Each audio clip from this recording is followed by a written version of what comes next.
Hello, everyone, and welcome to another episode of the show that has come clean about something in terms of letting you all know that we've decided not to participate in triathlon training this year. It was a tough decision, but we think it's best for all involved. Another episode, yes, folks, of Dad's Turn to Talk. I'm your moderator for this evening. My name is Derek. Allow me to first begin by introducing a returning guest. Can't say enough good things about her and her comrades over on Dames and Dork. Won't you join us in welcoming back Lily, ladies and gentlemen? Yay! Thank you, guys. I'm so glad to be here again. And like, seriously, every single time that Bob's like, "Hey, are you free?" I'm like, yeah, let's do it. Homemade time. I'm Yes. like, yeah, let's do it. I always have so much fun with you guys. So, And yes, I'm us really the excited to be same. here again. We love having you on. Very happy. Absolutely. Very happy you're here. You make the show better. We'll say that. Yeah. No, you guys are awesome too. Like, we had so much fun with you guys on Tapes and Dorks too. So, thanks. Appreciate that. Thank you. I'm like, if you guys won't say it, I will say it. But if you look at all of the shows, the show that you guys were on was actually one of the highest viewed. So a lot of people really enjoyed having you guys on, and we did too. So yay! Yeah, we had an absolute blast. Yeah, thank you guys so much. All right. Well, thank you. Let's move on to the other triathlon quitters that have. Allow me to introduce you folks to our first individual who, well, he doesn't have to worry about a triathlon because he ran his mouth last week so much about football gloating and AEW that now he can finally calm down and get back to normal. The one and only Josh. Hello. Hi, Jericho. How are you today? Living the dream, moving the movement. I like that. Everything is good here. It was a very good day, a nice little payday today. So I'm very happy about that. And yeah, everything is good on my end. Very good. Okay. And allow me to introduce you to our other co-host here who, he may not run a triathlon, but I put some money on him sprinting to the concession stand for a hot dog any day of the week. The one and only Bob. Bob, how are you, sir? You know what I got to say? My legs are still sore from sprinting to that concession stand, too. I mean, you weren't lying about Josh and all that gloating last week. Here, check out this clip.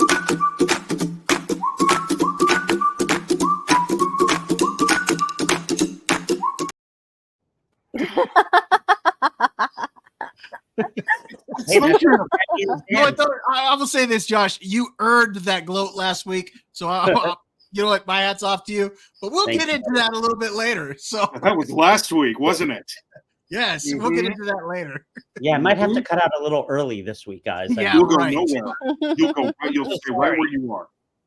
All right. And now that we get to move forward toward that portion of the evening, why don't we start off actually with our topics? Bob, if you would hit us with our first one, please. That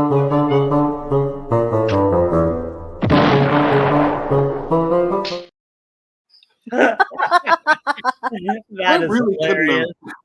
I got to show that again here real quick.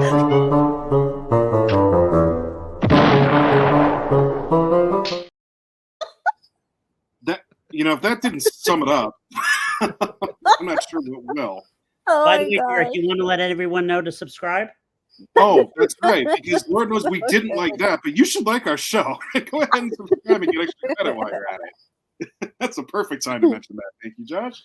You're welcome. Okay, so we're going to talk about I'm still not even clear how to pronounce this. Folie Deux is now what I'm going to call it. What kind of stupid name is that?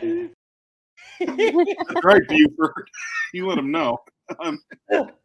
So obviously we went through the debacle that this was last week, and we decided, well, we might as well do it again because this thing just keeps bringing in good news, doesn't it? Bob, if you would walk us through the details here. All right. So apparently Joker on its second weekend, Joker Folie Deux, scored domestically $7 million at the domestic box office, an 81.4% drop.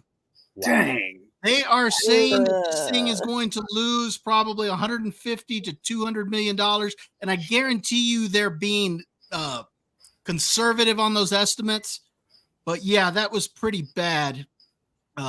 Again, 81.4%.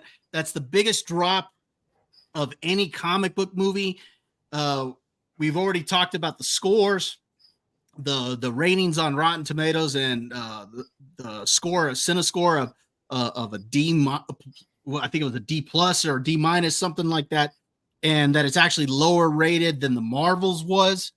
So this thing has done very poorly, and the question is, with this, and you look at the recent run of box office bombs amongst comic book movies. We're talking the Marvels, Shazam, Aquaman, The Flash, now Joker, Madam Web, and we still got Venom and Kraven to go this year. You got Captain America, Brave New World coming out next year. Question is what does this mean, this type of box office drop for comic book movies in general? Especially when you have a hit like Deadpool and Wolverine. So that's kind of what we wanted to look at here. Right. And before we do that, Lily hasn't had the chance to tell us how much of a bag of suck she thought this was from her perspective. So if she'd like that opportunity, we should allow that. Please. She's a guest after all.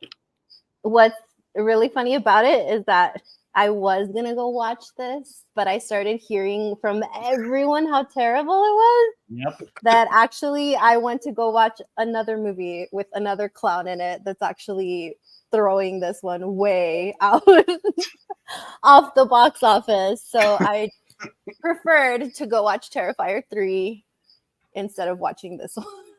Well, actually, I gotta say, Bob took the bullet for us, honestly. We saw his review come out, and then we watched it, and we were like, oh. No way. I wanted to see it. I called Josh up, and I told him, do not go watch this. If you liked the first one, which I already knew he did, said you are going to hate this movie. Yeah. Didn't do it. I didn't even know some of the facts about it, though. Like, I didn't know it was a musical. I'm like, you're telling me that they're singing songs in this? Oh, you didn't know that it was a music? Oh, they said that very early on, that this was a musical. I missed it. But I don't even think of it as a true musical, though, because like with a real musical, the musical numbers, they're substituting in for the dialogue. So they're actually talking. It's just that they put it in a song form, but they're actually talking. Or it's somehow enhancing the story, or it's about the story. These musical numbers had nothing to do with anything. They were just kind of thrown in there. They were just there. So, yeah, Wow. It was bad. Dear Lord. All right. Well, it does beg the question, though. What do we think moving forward? Is this more par for the course? I mean, are we, thinking that it still is, moving in a bad trajectory, which it already is, or is there hope? Let's go through the rounds here. Lily, you can go ahead and start, and then we'll pass it over to the other gents. I think, because I know that everyone's kind of been like, oh, is everyone over all the comic book movies? Is everybody over like watching all the superhero related movies? I honestly don't think it's that. It's just that they've been giving people a lot of stuff that nobody wants to watch. Like Madam Web, is that even a character that people even wanted to see? Like, really? Nope. They're kind of dragging out a lot of characters that are not even like B-list characters, like C-list, D-list. Bob and I talked about earlier today. Yeah. So I feel like, first of all, that's one of their biggest issues. And two, with this film, I feel like the director for some reason was like, you know what? People actually like the first movie, and I'm going to make those people upset. Like, I think he messed it up on purpose. I really do. Wow. It's just so bizarre how you make something that people actually respond to and really like, and the director turns around and says, no, I'm going to ruin it for all of you because you guys weren't supposed to like it. Like, how bizarre is that? I don't understand. I don't get it. Like, okay, because to me, I don't know if you guys got the same thing from it like in the first movie. Okay, so this wasn't supposed to be like a direct Joker origin story, right? This is supposed to be like just someone who's kind of going through it. We see that he has mental health issues, and, you know, the government's failed him. Everyone around him has failed him. His mom's failed him, this entire system, everything. So at the end, like, he just does, I mean, he goes crazy. Sorry, he goes crazy. And he starts to fight back, which isn't something that to say like that's the right thing to do. It's just that he got frustrated, and that's the only thing that he thought of to do.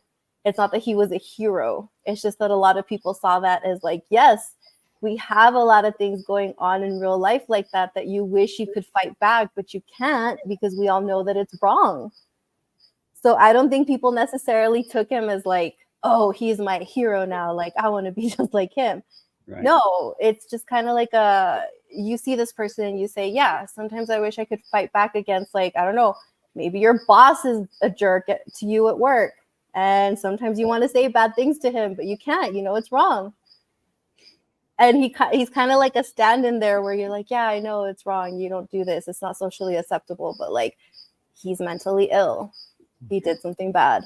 And now the director comes back and says, no, you guys saw that story completely wrong. Like, I'm going to mess up your hero and I'm going to make it really stupid. So yeah, I don't know. I think this one was just on the director.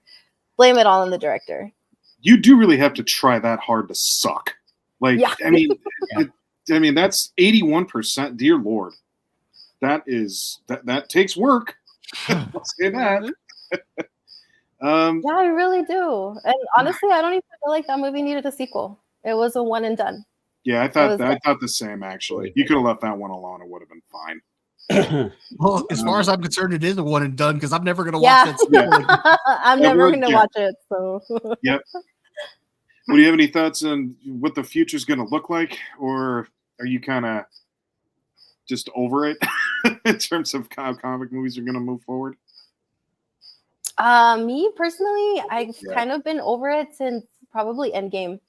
Yeah. Okay. I had no desire to really continue with anything. I think the last one that I really, really watched was Guardians of the Galaxy 3, and that was just to kind of close out the trilogy. Sure. But just like everybody else, I kind of went through it with all of the original Avengers. And Iron Man was my favorite. So when he died, I was like, no, like the entire franchise died with him. I don't care anymore. Yeah, you hear that, Josh? Because they're looking to revive him. Yeah. Oh, you know how I feel. And I'm not happy that he's coming back and playing Dr. Doom either. I'm not either. It's ridiculous. He's Tony to me. He's always going to be Tony, and that's it. He's always going to be Tony, period. Yeah. He can't be anything else. And he knows it. Yeah. Man. Maybe they just should have hired Josh Brolin again to play Dr. Doom. That would have really... Yeah. Oh my gosh, he would have been fantastic. Yes. I love Josh Brolin in like everything. No, they wanted Cillian Murphy. People wanted Cillian Murphy to play Dr. Doom.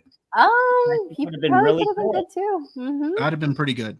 Yeah, actually, he's good. He's good as a villain. Very good as a villain. Yeah. Well, Josh, that leads us to you. What do you think? I mean, what's it looking like from your side? You know, Bobby and I just talked about this morning because I love this topic because him and I are kind of conflicting on this a little bit. I think what happened with Deadpool and Wolverine, in my head, I was like, all right, it's going to take off again. Yeah. You know, it's a great thing. That movie was fantastic. You know, when the Joker came out, the first one, Todd Phillips came out and said, look, I'm doing my own thing here. I'm not following anything. Like, he warned us. And we were like, okay. He's like, go see it or don't go see it. But it's going to be different. And it was a surprise. It was a fantastic movie.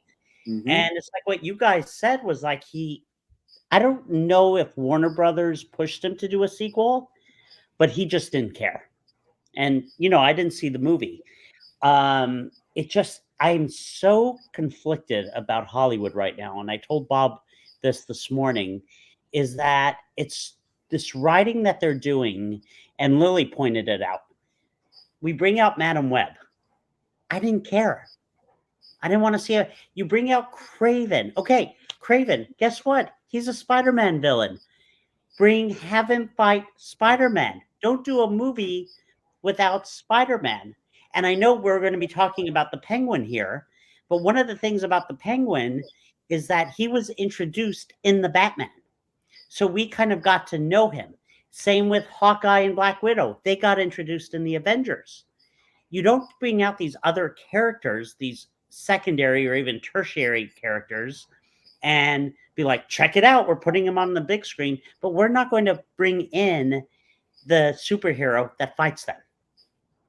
Then why are you doing this? Like, I want to go. I told Bob today, I said, I want to go in these guys' brains and be like, why are you wanting this to happen? Like, what makes you think, oh, let's do a Craven movie, but guess what? There's no Spider-Man in it. Let's do a Madam Web movie. Let's do a Morpheus movie. It's like, but we're not going to put our villains. Bobby just said today, he told me he heard screenings of the new Captain America, that there's all this stuff with the Hulk villains in it, but no Hulk. And people are complaining. Of course you're going to complain. I'm complaining. Yeah, you're going to love that, Josh. I mean, you're finally going to get the leader in, with the big brain and everything on the screen, and there's no Hulk. What? You get a red one. It's so stupid. Does that help? No. Not at all. And what I love about the red one is that when he's on the red carpet doing interviews, what did you think about being in Marvel? I don't care. Yeah. That's how it's going to be the whole time. Yeah, it's so ridiculous. And I hope that Wolverine and Deadpool would lead the way, and be like, here we go. But now everything, you guys are saying, and then the whole Robert Downey playing Dr. Doom, and it's like, what? And one thing, and I agree with you, Lily, you said about Endgame, Bobby and I said this, if they had never made another Marvel movie again after Endgame, we would have been fine. Or if they just started back over again and rebooted it, fine. But they just are they're doing things that just make no sense. Yeah, because I think they started kind of what their plan to do was like the Young Avengers or something like that. So they started bringing in like younger actors and younger characters to kind of replace all of the older ones. But like, I think they could have still done movies together. I don't think Robert Downey Jr. is so old that he's not believable as Tony anymore. Like, that's so ridiculous to me. Like Chris Evans and all of them, they're still really young. Like, I don't understand what they were doing. So we still never got I've said this before, Iron Man versus Mandarin. We got the Mandarin in another movie. I mean, it just... Yeah, we got Mandarin in Shang-Chi. Yeah, exactly. That went somewhere else. You technically got the Mandarin, but you didn't really, did you? No, not really. It makes no sense the way they've created this. And come on, if there was superhero fatigue, do we all really think that Wolverine and Deadpool would have made $1 billion? I mean, it's fantastic. Come on. People wanted to see that movie. So there's no superhero fatigue. You just need a great movie. That's the problem. That's the thing. Because they don't listen to the fans. Can you imagine if they actually cast an X-Men with everyone in their original uniforms from the comic books? How crazy everybody would go. Like, that's what everyone was talking about when they finally saw Wolverine in the yellow. Everyone went insane when he put on the cowl. Everybody was like my theater. Everybody went bananas when that happened. The audience reactions are tremendous from that movie. If anybody hasn't checked them out, you should. And even with like all of the cameos that were going on too, like my theater reacted to every single cameo. Yeah. So if there was superhero fatigue, I feel like everyone would be like, oh my gosh, why are they bringing in like all these people? Like, you saw how everybody reacted to that. If they cast an X-Men and did that and gave everyone their costumes, people would go bananas. Yeah. I mean, Channing Tatum as Gambit came out. Everyone went crazy. Yeah. That had been so long. And that's basically their introduction. If they were smart about it, they would have this Deadpool movie lead into the X-Men. Yes. Because we got our Wolverine back. Like, this is our Wolverine now. But no, they'll never do it. They're still doing a lot of other nonsense. And they'll do Ironheart. Yeah. Oh my gosh. That'll work. Yeah, I'm like, don't even get me started on these stupid characters. Oh my Dude, Moon, gosh. what's it called? Moon, the one with Moon Oscar? Knight. Moon Knight. Knight.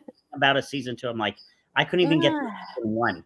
I had to stop it. Yeah. Well, you're be glad that you didn't get through it.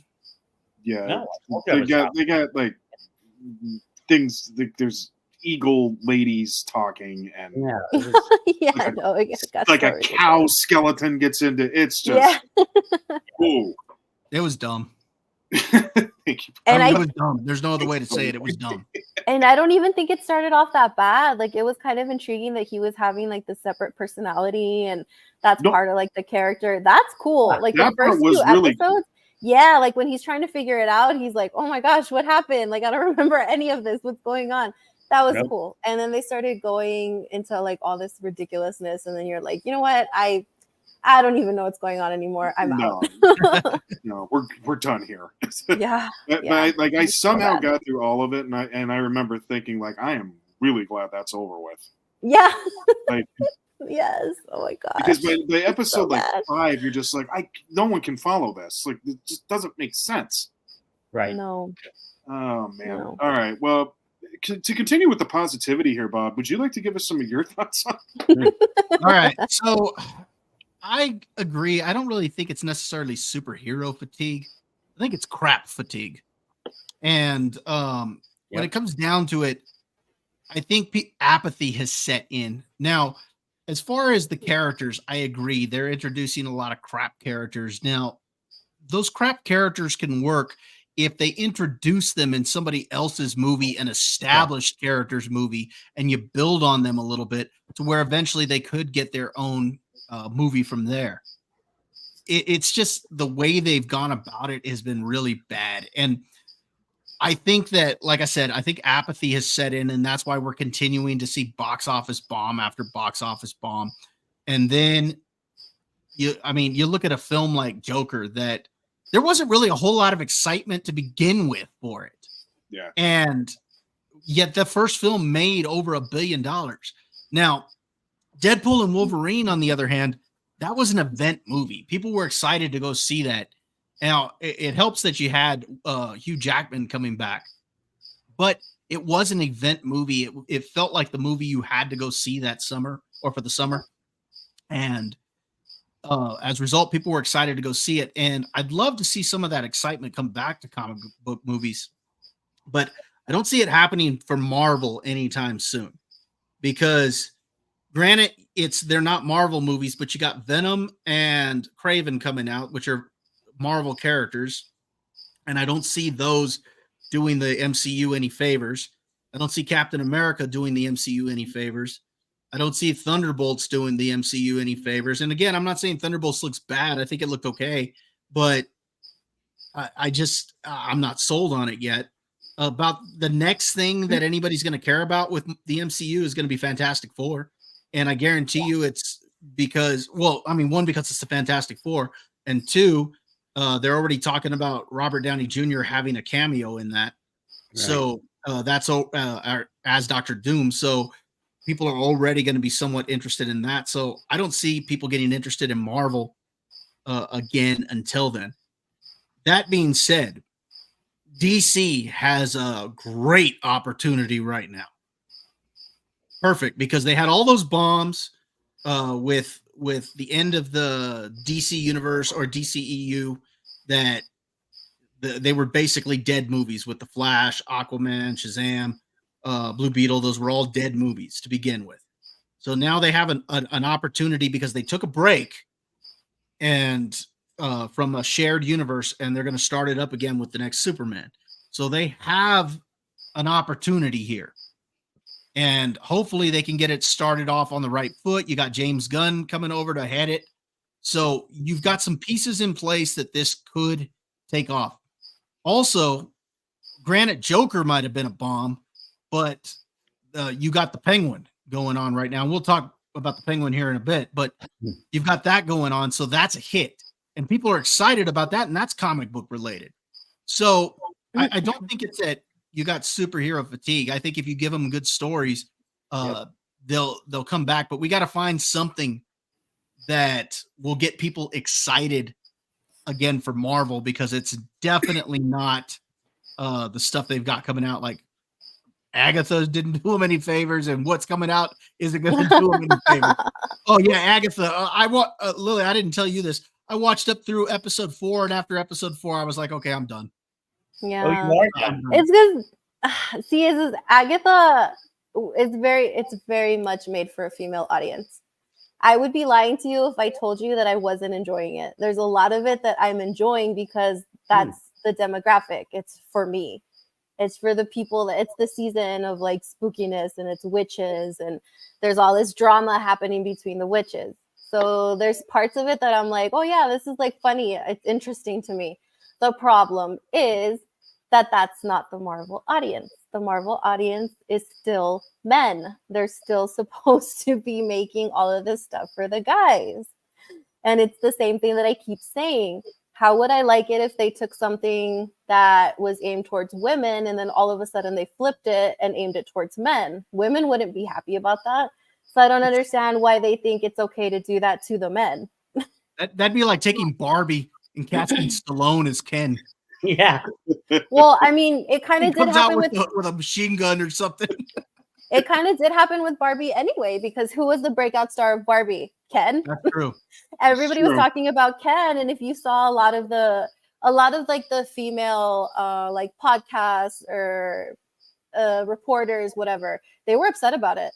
They were like, how dare Ken like steal the whole movie, and this was supposed to be about Barbie. And it's like, oh, you see, you don't like it when it happens to you, so why are you guys trying to change all of these IPs, cater to women when they weren't made for women in the first place? Like, women are still here. Like with Star Wars, I like it because of the way that it used to be. I don't like it now when they're trying to pander to women. Like, they're messing it up. So I don't understand why they don't get that. If they're not willing to let women's spaces turn into men's spaces, then why are you trying to turn the men's into women's? That's not right. Yeah. And you're right. Agatha is very much for a female audience. It is not for men. Because like I got to that 4th episode where they turned into a rock band. Yeah. And I was just like, okay, I'm done. What the heck is going on? Yes. I mean, we already got this silly witches song once. Now I got a rock version of it, or a ballad version. I'm like, no, that's it. I'm done. But like I said, I don't think I don't think Agatha's terrible as far as compared to some of the other stuff that's come out. It's just like you said, it's not for us, and I was just like, no, I'm done. But I don't think, because it's the wrong audience that they made it for, it's not doing the MCU any favors, and I think that's the problem with where they're at with Marvel. And like I said, DC's got a golden opportunity here. We'll see if they capitalize off of it, because they've got great characters, and some of the stuff James Gunn has planned, I think, sounds pretty good. Some of it I'm not sold on, but I mean, we'll see what happens. Derek, question for you. Do you think, I know we've discussed this, would you want to see the old guys coming back like Lily mentioned? Would you want to see Chris Evans coming back and redelivering all the rings from Endgame? Or do you want something brand new and fresh? Okay, so this is where I was going to get to with my thoughts about all this. Yeah, go ahead. I made a statement on this program before, folks, about how two things can be true at the same time. The overall trajectory right now is bad. It's been bad. It's stayed bad. It's probably stayed that way since, what do we want to say, 2019, give or take? So that's about 5 years worth of not good stuff. And there's numerous reasons for that too. Bad writing and then overproduction of content, both of those two things. So that's the crap thing that Bob was mentioning. Yeah. And it continues to seem, for the most part, to be going down that path. They haven't really done anything to really yank themselves out of it. No. And you know, this goes for both Marvel and DC here. Okay, and there's been some real big misses from DC throughout that period too. However, having said that, we're about to talk about a show that's the home run of the year. So I can't sit here and believe that it's all going to be garbage. I don't think that you can redo everything like you're saying right now, Josh, until you take a lot of time, like years, to come back to something like that. People, how can I miss you if you don't go away? Right? You have to stay out of it until people want to come back. And if you are gonna really try to take a route where you're making stuff good, you're gonna have to get creative. Whatever happened previously can't work this time. That's, I think, a big reason why they did Deadpool and Wolverine, is because it was way, way off the beaten path, and they weren't even worried about plot. They just went with the two guys and their interaction. That was it. True. That was really all they needed. Right. And meanwhile, you got The Penguin, which is just a brilliantly written show. Oh, yeah. Then there's definitely room for opportunity where, like, let's say they won't do the X-Men, but maybe if you introduced a character or two as you go through the years, it might spark enough intrigue to want an X-Men. So there's an opportunity there as well. And Bob's right, too. DC could very easily get back in this mix if they wanted to. So there's plenty of room for opportunity. We're seeing it now with creativity. But look at the success. Think about it. Spider-Man, No Way Home. Yes. Incredibly successful. Guardians of the Galaxy 3. Successful. Yes. Deadpool and Wolverine. Incredibly successful. This Penguin show. Incredibly successful. I mean, it's not done yet, but we've really loved. It's not going to get bad, dude. I think we're halfway already on that. Yeah, we are halfway. Season, right? Yeah. So it's like people want, like, we want to see that stuff. Like, but it's happening because it's people we're comfortable with. Spider-Man No Way Home had a fantastic plot, and it had the characters we've been wanting. Deadpool and Wolverine. What did Lily just say? You had Wolverine with the yellow outfit and putting the mask. I mean, we like that stuff. And what have we not liked? All the new things they've brought in, Agatha. What do you call it? I'm thinking of the one, I'm drawing a blank here, Bob. The one you didn't like with Bucky and the Falcon and Winter Soldier. Yeah. Oh my gosh. I'm so disappointed in that. Yeah, I had forgotten about that one already. And Hawkeye I liked. Secret Invasion. It was Invasion. okay. It was all right. Right. Secret Invasion was not good. Wanda, I liked at the end. Doctor Strange, 2 was not good. And it's got things that we're not used to, but all the things we like that we're used to, we've all loved. So, no, but here's the thing. They're banking on the idea that what got them through to the Infinity Saga is going to work for what happens afterwards. And you can't do that. No, you have to figure that out, and they haven't yet. Yep. And that's really probably what they should have done. They said, if we're going to do this, whatever we've done before has to, maybe we could use some stuff, but you can't take the same playbook. No, you can't. But like, I go back to something that Bobby told me not too long ago, just the other day. He said, Josh, they should do a Batman TV series because you can go in and get that rogue gallery. Same with Marvel. We never got through a lot of the rogue gallery, if you think about it. You're telling me they have all these comic books and all these villains, and that's it? Sorry, we can't do it? I feel you can. I feel you can take the guys we loved and have them fight their arch enemies that we have not seen. You mean, Josh, you're not excited to see Captain America fight Hulk's arch enemies? Not even Captain America, Captain Falcon. To be fair, Josh, though, like they got a lot of the villains through the MCU as well. Like Kingpin is a little bit different because he was in Daredevil, so that kind of took a different. Go watch Daredevil, Josh. Yeah, go watch it. Watch that. Yeah, do it now. Oh, you know what? I'm going to start it right now. What if I just went to my couch and turned it on? Just turn it on. During the podcast. Well, and then they did introduce like Baron Zemo, who was not a well-known character, but I thought they actually did him fairly well because he kind of seemed like more of a conniving little backstabber, kind of behind the scenes. But I thought the guy who played him was good. They did Loki, but Loki didn't really turn out to be a villain, and he should have been, honestly. Then they tried with Juggernaut. They never got that. So Yes, to answer your question, they've done a lot with the villains, but have they done everything that a normal comic book fan like you and I would be expecting? That's No. where they probably have a miss. Correct.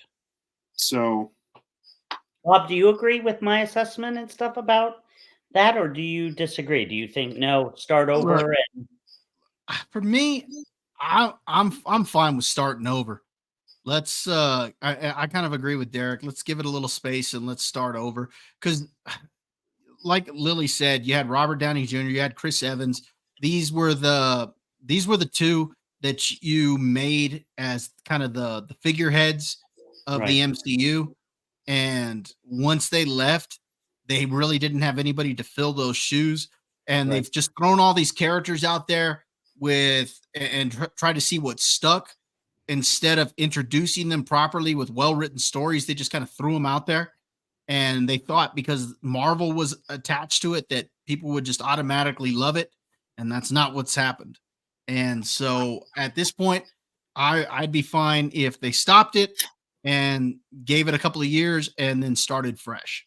But I mean, that's not going to happen. There's the wheels are turning in too many places. Like, you know, they're still working on Spider-Man 4. Of course, we still got, the next Avengers saga coming up that they've already announced Robert Downey Jr. I think they would have egg on their face if they didn't follow through with that one. So, I mean, they have to see that they back themselves into a corner. yeah. So that's what I think. I think that I think it's going to continue this downward spiral for a little while. DC might have a chance to course correct that because I think they have a good opportunity here. Plus, you still got the Batman 2 that's going to come out here in a couple of years. And so, DC's right now is poised to pick up the reins, and let's see what they can do. Okay. DC, lesson learned. Go slow. Yeah. Go slow. You don't have to push. You don't have to keep your foot on the gas. Nope. That's what hurt in the first place. Yep. Well, since I think that's kind of what messed them up with Marvel too, right? Is that For sure. remember how when it first started, we would get like a movie every 3 years, and so whenever one would come out, everybody was looking forward to it. It was like, oh my gosh, the next movie in the Avengers installment or whatever, we need to go see it. And then they started cramming like 2-3 movies and then 2-3 shows every single year. And it's like, oh my gosh, slow down. Like, this is a lot. Like, you need to let me breathe between everything. You know what saturation. It's too much. You know what it was? It was streaming. The minute it hit streaming is when it all came crashing down. Yeah. That was so beautifully well done. They took 10 years in order to tell that Infinity story. Mm-hmm. It was beautifully well done. It was mastermind. Because but you know what? That's also lightning in a bottle too. Like you can't repeat stuff like that. No, it was lightning in a bottle. Now, streaming can work. I mean, the Penguin, again, we're going to get into that here in a few minutes, but that is an example of how it can work. But it's set in a universe where its first entry was a couple of years ago. Correct. And then now we're getting the Penguin. And then the follow-up to that is going to be in a year and a half, 2 years from now. Yeah. So, I mean, it's going to be a little while before we get the next entry. Good point. Do you think, Bob, if the Penguin had not been streaming but had been a movie, you think we all would have gone to see it? Or do you think I think it was always intended like this. I don't even think a movie was even on the spot. Now, would we have gone to see it? Probably not. But that a lot of that has to do with the fact that we weren't entirely sure what to expect from the Penguin, and doing it in the television format from a character that was already introduced. That's perfect. Again, we'll get into the Penguin here in a moment. So. You want this to be a show. This was meant to be a show. No, I agree. I am not against it. Yeah. So. All right. And you know what? That couldn't be a more perfect transition. Really, he nailed it. So that brings us to our next topic. Bob, if you would please.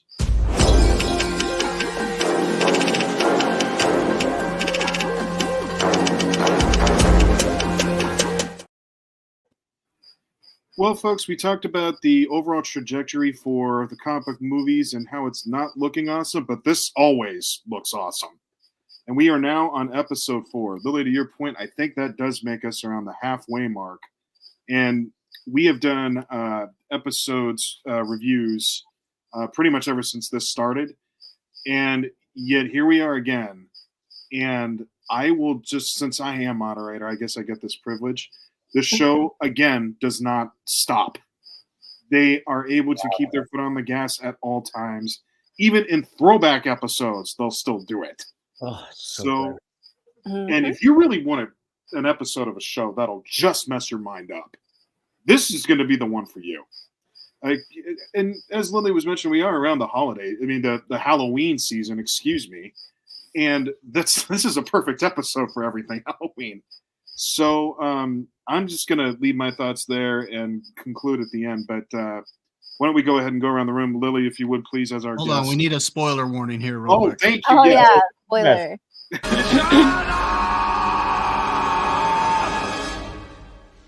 Shut up! Shut up! Shut up! That's cool. It never gets old. All right. That's what the dad's turn to talk. Spoiler alert. Cool. Lily, if you would please, we know you've been watching the show, and I think you agree with me. I think we both made the same statement of you can give them all the awards and the flowers right now. Oh yeah, definitely. I like everybody else, I didn't know what to expect out of the show. And Colin Farrell did such a good job in the actual Batman movie that I was like, you know what? I'm going to watch it for Colin. I believe in him. He's such a great actor. And with all the aesthetics and everything, it was believable. I wasn't prepared for how much I'm actually enjoying this TV show. I love it. Like, it's what I'm looking forward to the most every single week. And this episode, oh my gosh. Like, I know we're supposed to be loving on Colin Farrell and what a great job he's doing. But like Christine, what's her name? Christine Milioti, I think. Milioti. Oh my gosh. She's doing such a great job. Oh my gosh. This episode to me has probably been my favorite. And that's not taking anything away from Colin. It's just that this is the way that you do origin stories. Yep. You don't need to spend so much time on them. You just kind of have to tell it cohesively and get it done so that you can move on to how your character is actually acting now in present day. And I feel like it set everything up so great. I know I saw a lot of people kind of complaining about it, that it focused on her too much and that now they're kind of rooting for her instead. But to that, I kind of pointed out like, well, in this TV show, The Penguin or Oz, he's supposed to be our protagonist.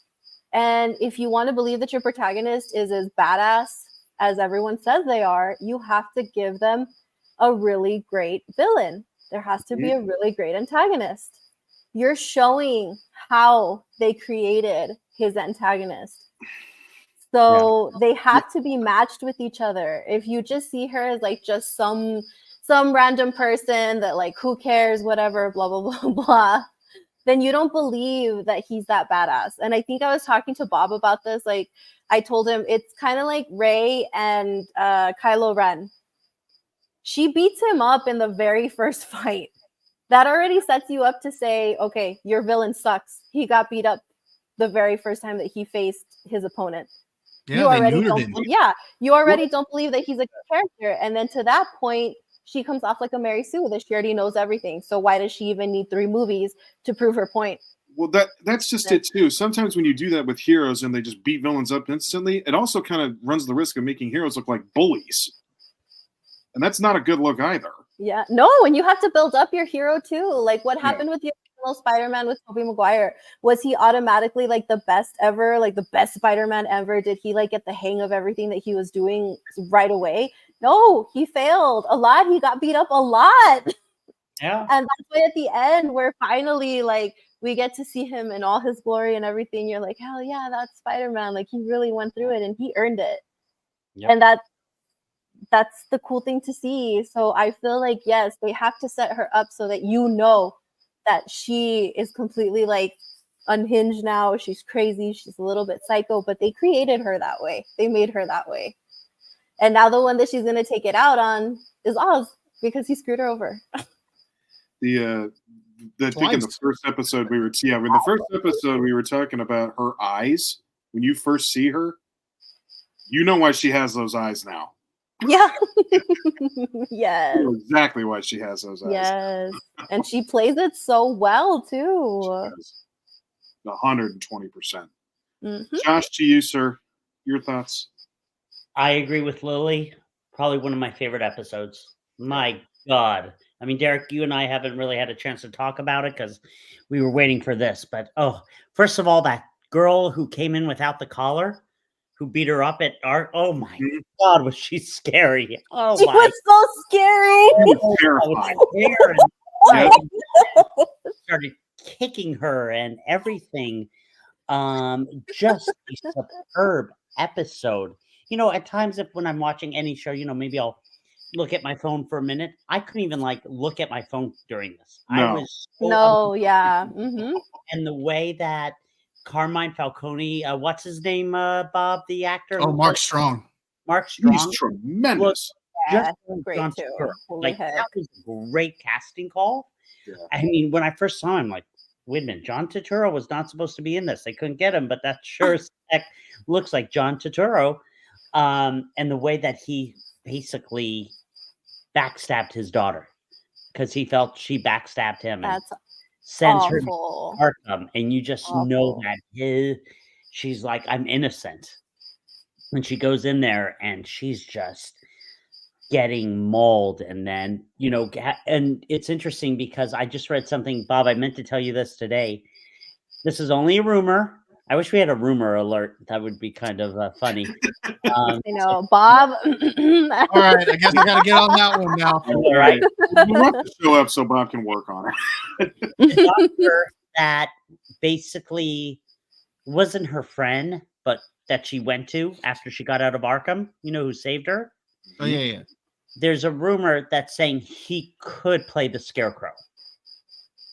Mm, I don't think so because his name wasn't Crane. No, correct. But they're just saying the way that he was like questioning her and interrogating her. And I don't know, some people thought maybe because originally I thought someone had said maybe the other guy was like a Hugo Strange character, but he wasn't. He wasn't. But the show was just so good. And at the end, when she goes through the house and she takes everybody out and she's got that gas mask on and the only life she spares is the little girl. And then she's talking to that guy at the end, you know, the villain. And she's like, we need to talk. And then when they said, when he basically, the future episodes, when Penguin says, well, at least that family is done. So now he can go with the Maroni family. And they're just doing, I mean, it's so good.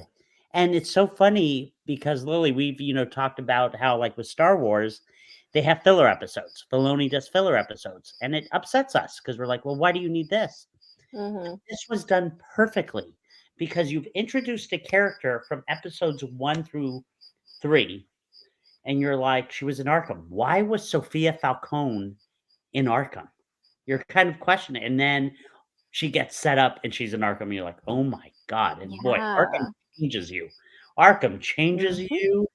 And it's funny, the girl that she killed, the other villain, I thought, when, you know, the crazy girl, for some reason, I thought she was going to be like a Pamela Isley, Poison Ivy, or Magpie? Yeah, the one when she stabbed her, didn't stab her. Didn't she hit her? She killed her, right? Yeah, she hit her with the the tray, I think. Yeah. That I thought maybe that's someone you always look to say, oh, could this be someone? Because at one point I thought I heard the Joker's laugh, but he could, because it was 10 years. I'm like, was Joker in there? No, he wasn't. But the fact that she was in Arkham for 10 years, she was supposed to be in there for 6 months. I mean, you telling me that doesn't change somebody's brain? It clearly did. Yeah. Right. Yeah. I think what was crazy was that scene. Exactly. I think that scene got a really big response from me personally. Yeah. Because you see her go in there and she's completely like hopeless, or well, she's got a little bit of hope that like, okay, I just have to stand everything for 6 months and then I'll be out of here. And then she gets beat up, and then you just kind of see her going through all of this, realizing that like, oh my gosh, like might not survive this. And then finally, when her brother goes to see her and he's like, you know what, I'm sorry, we can't get you out of here. Like, we're trying, blah, blah, blah. When she goes to that dining hall and then she snaps and kills Magpie, that got such a huge response for me, because from like my perspective, I was like, yeah, you know what? These people have been telling her for so long that she's a monster, that she killed all of these people, that she's the one that did all of these awful things. So why not just become the monster at that point that everyone is saying that you are? And she knew she was going to be in there for a long time. And like, for me personally, if I was in her shoes, that's the thing to do, so that you do not get messed with the way that she got messed with that first girl that beat her up. Right. That's kind of her showing everyone else, like, yeah, if you guys have heard that I've killed all these people and that I'm a psycho, I'm going to prove it to you guys so that you guys don't mess with me. Leave me alone. And I think she did exactly that. Why didn't that chick have a chain around her neck, by the way? Why was she? I'm pretty sure somebody set her up. Yeah, no, they did. They clearly set that up. They sicked her on her. Yeah, it was Papa Falcone. Yeah.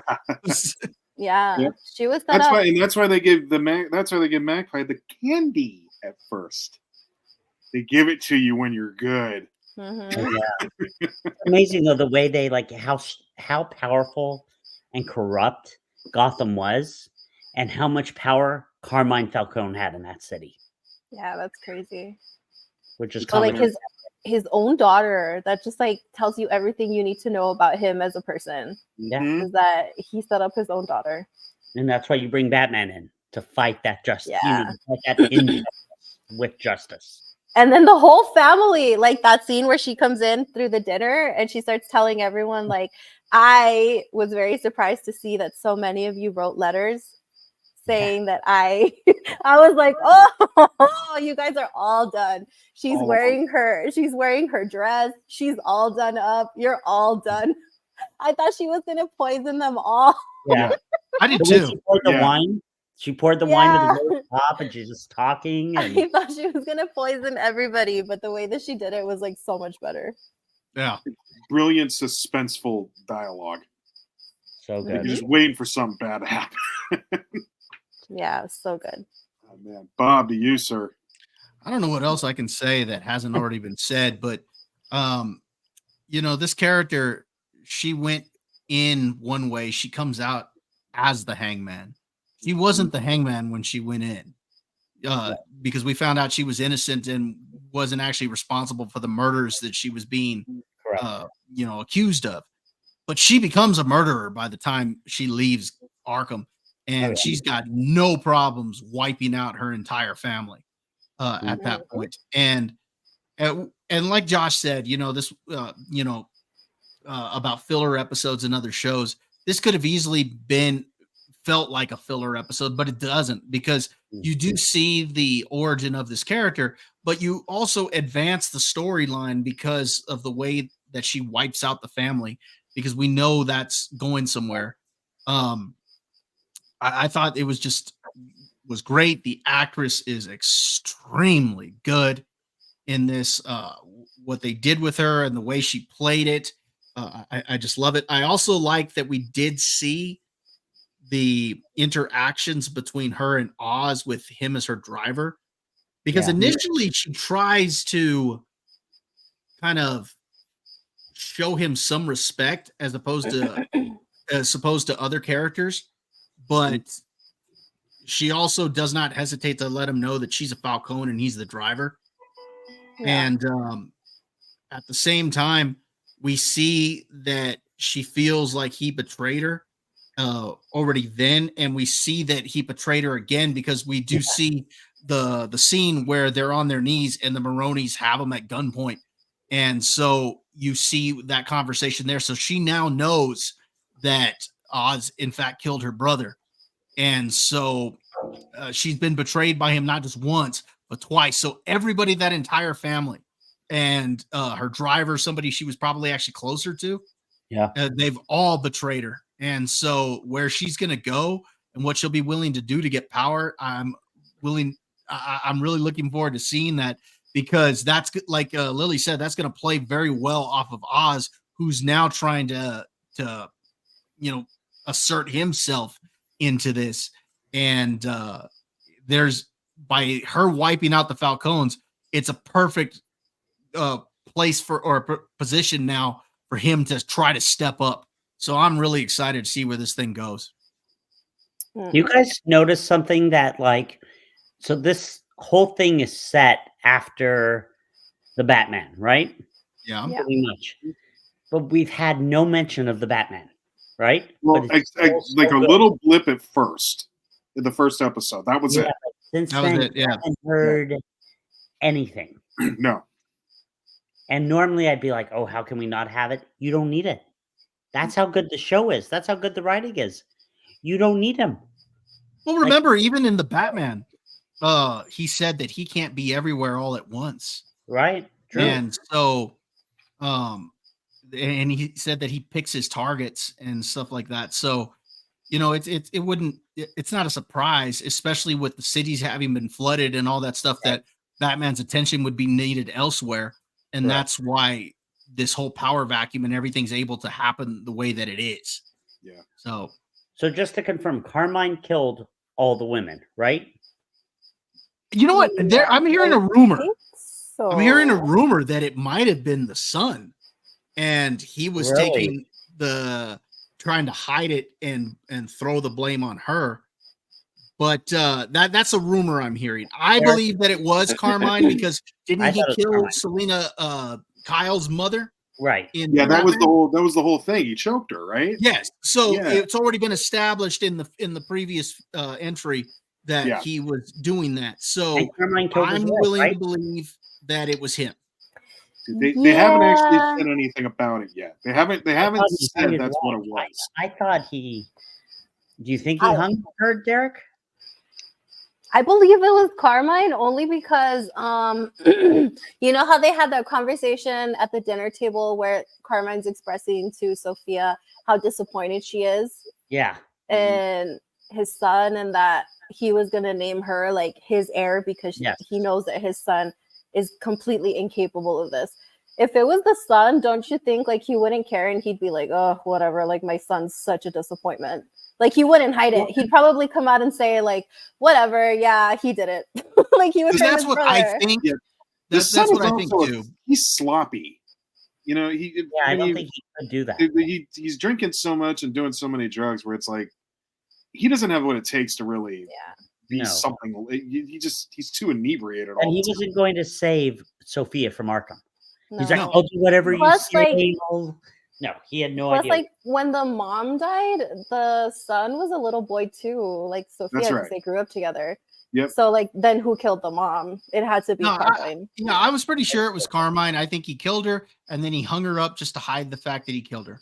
Yeah, no. What she kept saying, you had the scratches on your hands. Yes, yes, that's why he took her away. It's got to be him. It's got to be him, right? I think there's just too much that it is him. Like I said, there's a rumor going around that it might have been the son, but that doesn't explain the mother, and that doesn't explain some of the stuff that we saw in the Batman. So it has to be Carmine. Yeah, it has to be Carmine. Yeah, because that was such an extreme reaction to frame his daughter that I think that's why he did it. Excuse me, to get it. To kind of deflect all of that attention off of him and be like, no, see, it was my daughter. Yeah. Yep. Because she knows, she figured it out. Yeah. But Gotham was so corrupt then, even if he admitted it, nothing would have happened to him. Yeah, probably not. I don't think anything. Well, because he was controlling the police and everything. Exactly. Mm-hmm. He struck fear in the police. That's the whole thing with Batman coming in. Yeah. Because they found the reporter dead too, so there was no need for him to do that. No. If he controls the police, he killed the reporter, so there was no other reason to do it except that Sophia figured it out. What was her name? Summer, right? The reporter? Yeah, Summer. Yeah. Mm-hmm. I don't know. Well, either way, I'll end with this because everybody has pretty much summed this up. But remember how we talked about, gentlemen, like I think it was on the first review that we did of this. Remember how Gotham was its own character? Yeah. This is the episode where Arkham is its own character. Oh God, yes. That I didn't think I was getting that, but I did, and it was unreal. So again, folks, I don't see us stopping having good reviews about this show because of how much fun it is. I don't think it's going to end badly. Well, it'll end badly, but I don't mean it'll end. I think it's going to be. That's ending bad for somebody. The inmates run the asylum. It's that. So do watch, keep watching, Yes. and if you need us to convince you more, we'll be happy to. Seriously, we'll do it every time. And Arkham is so scary. Oh my gosh, I would never want to be there. Never. So, Josh, you said they don't mention anything from Batman. They do leave little things from the Batman, and I noticed that with the Arkham, the uniforms and the chains. Yes. You are right. And then the window, the attention to detail, Derek, when the brother went to talk to her, and it was the same window where Batman talked to the Riddler. Yes, yes. I noticed that too. Yeah. And so they are paying very close attention to detail in every aspect of it, which I really appreciate. Just that. Even when, so here you have Sophia, beautifully dressed, right? Goes to the jail, and they say, "No, we're sorry. I'll give you guys a few minutes." And then she comes back and says, "You got to take her away." And they strip her naked. Oh, they God. Put her in the shower. Oh. Put the chain around. And you're thinking, here's somebody just earlier in the day woke up and probably was like, okay, I'm doing this. And now is in one of the most psychotic asylums in any comic book movie, series that you want to be in. Arkham Asylum. And then, her going to the lunchroom and eating the slop. And then that crazy ass woman coming in and just it gives me chills now. That's how crazy that chick was. That was something else, I'll tell you that. Well done episode. Yeah. So excellent episode. Very well done. Bravo. All right. And on to number 5 next week, gents. And on to our next topic while we're at it. Bob, if you would.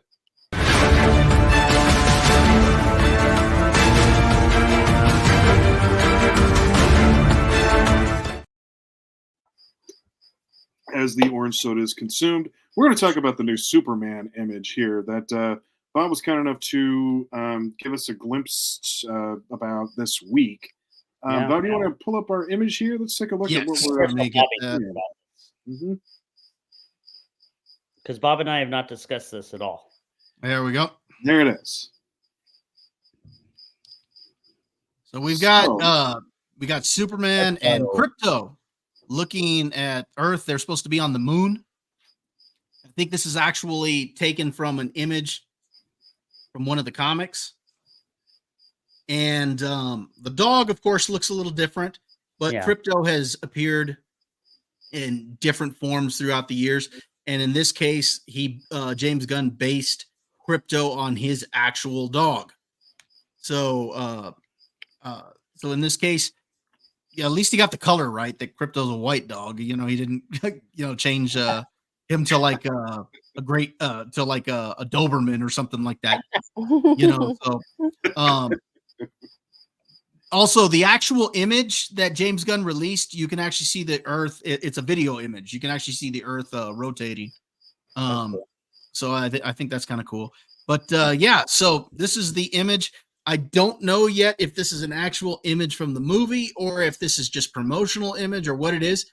But just from my point of view, so I can go ahead and throw it out there, I think it looks kind of fun. I mean, I'm still torn on certain aspects of this movie, but I'm willing to give James Gunn the benefit of the doubt because I liked Guardians so much.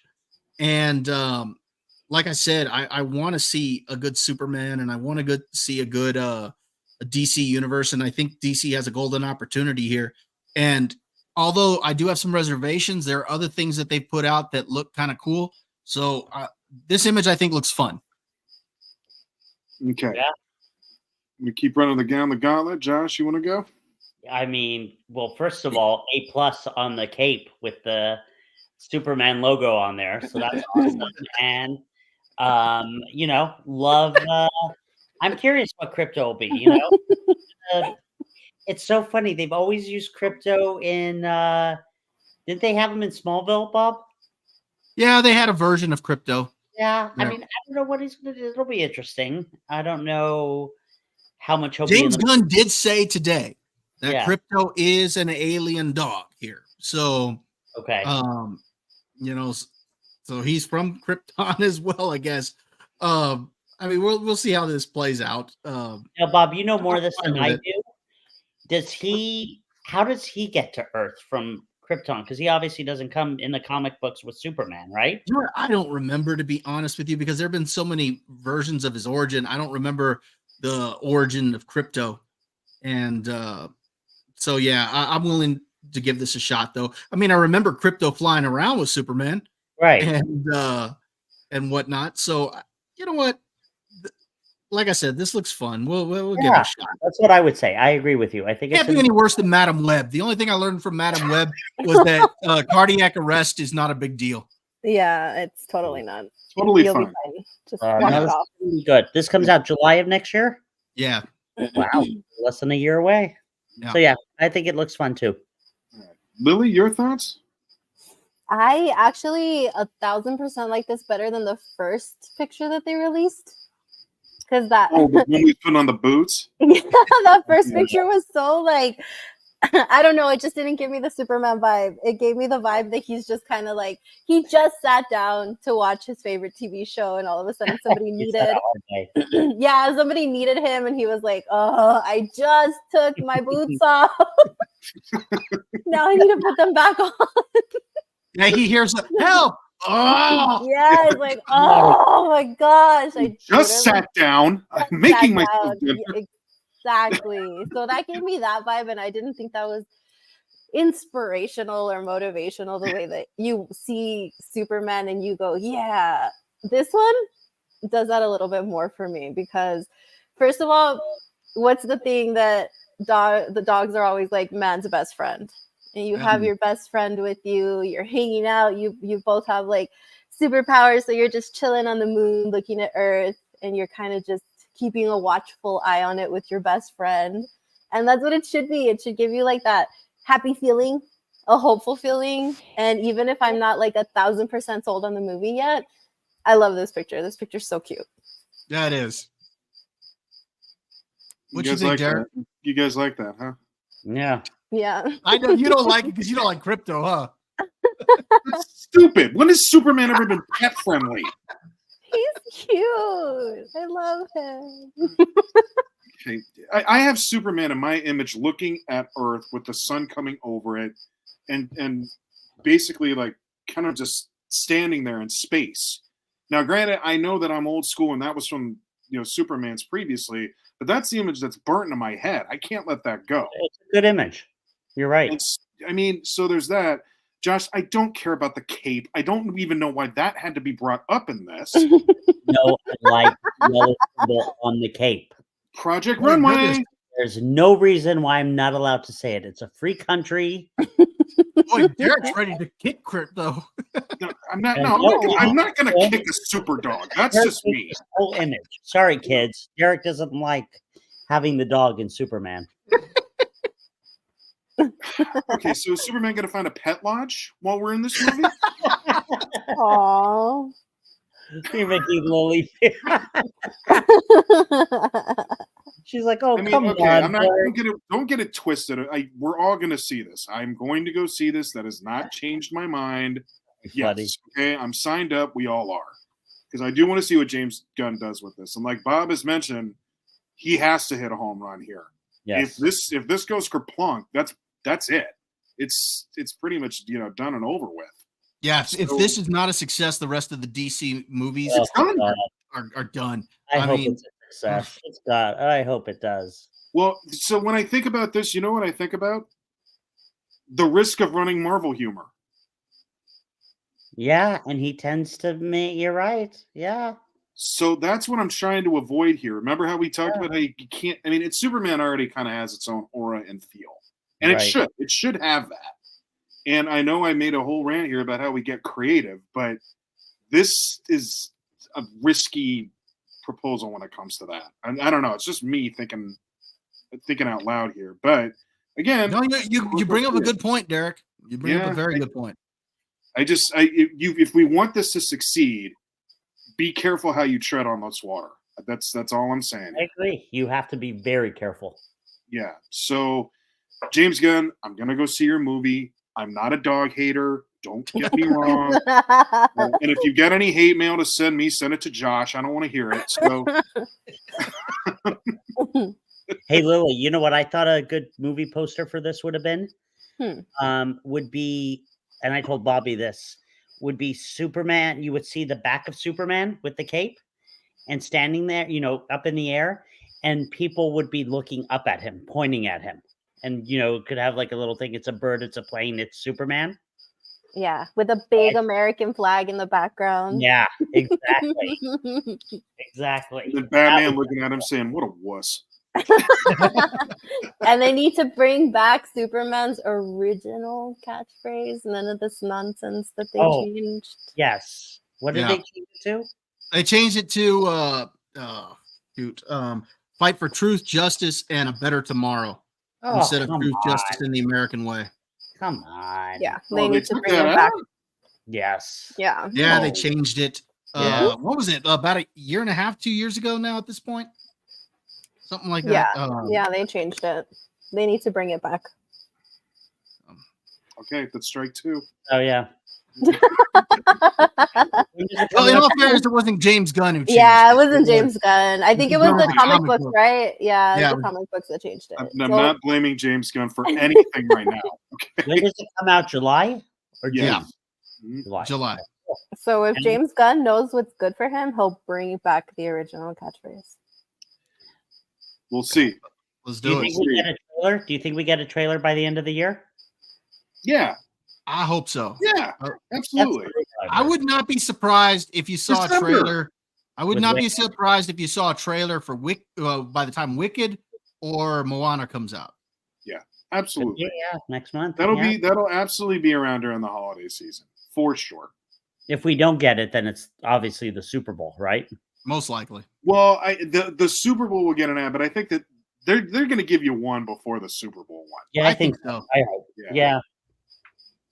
I would think that would be kind of dumb to just throw it out there just for the Super Bowl. Like, you'd want to give something like at least a teaser. Yeah, totally. So that's what I think. All right, cool. We good on this, folks? We're good. All right, let us move on. Bob, if you would hit us with topic number 4, please.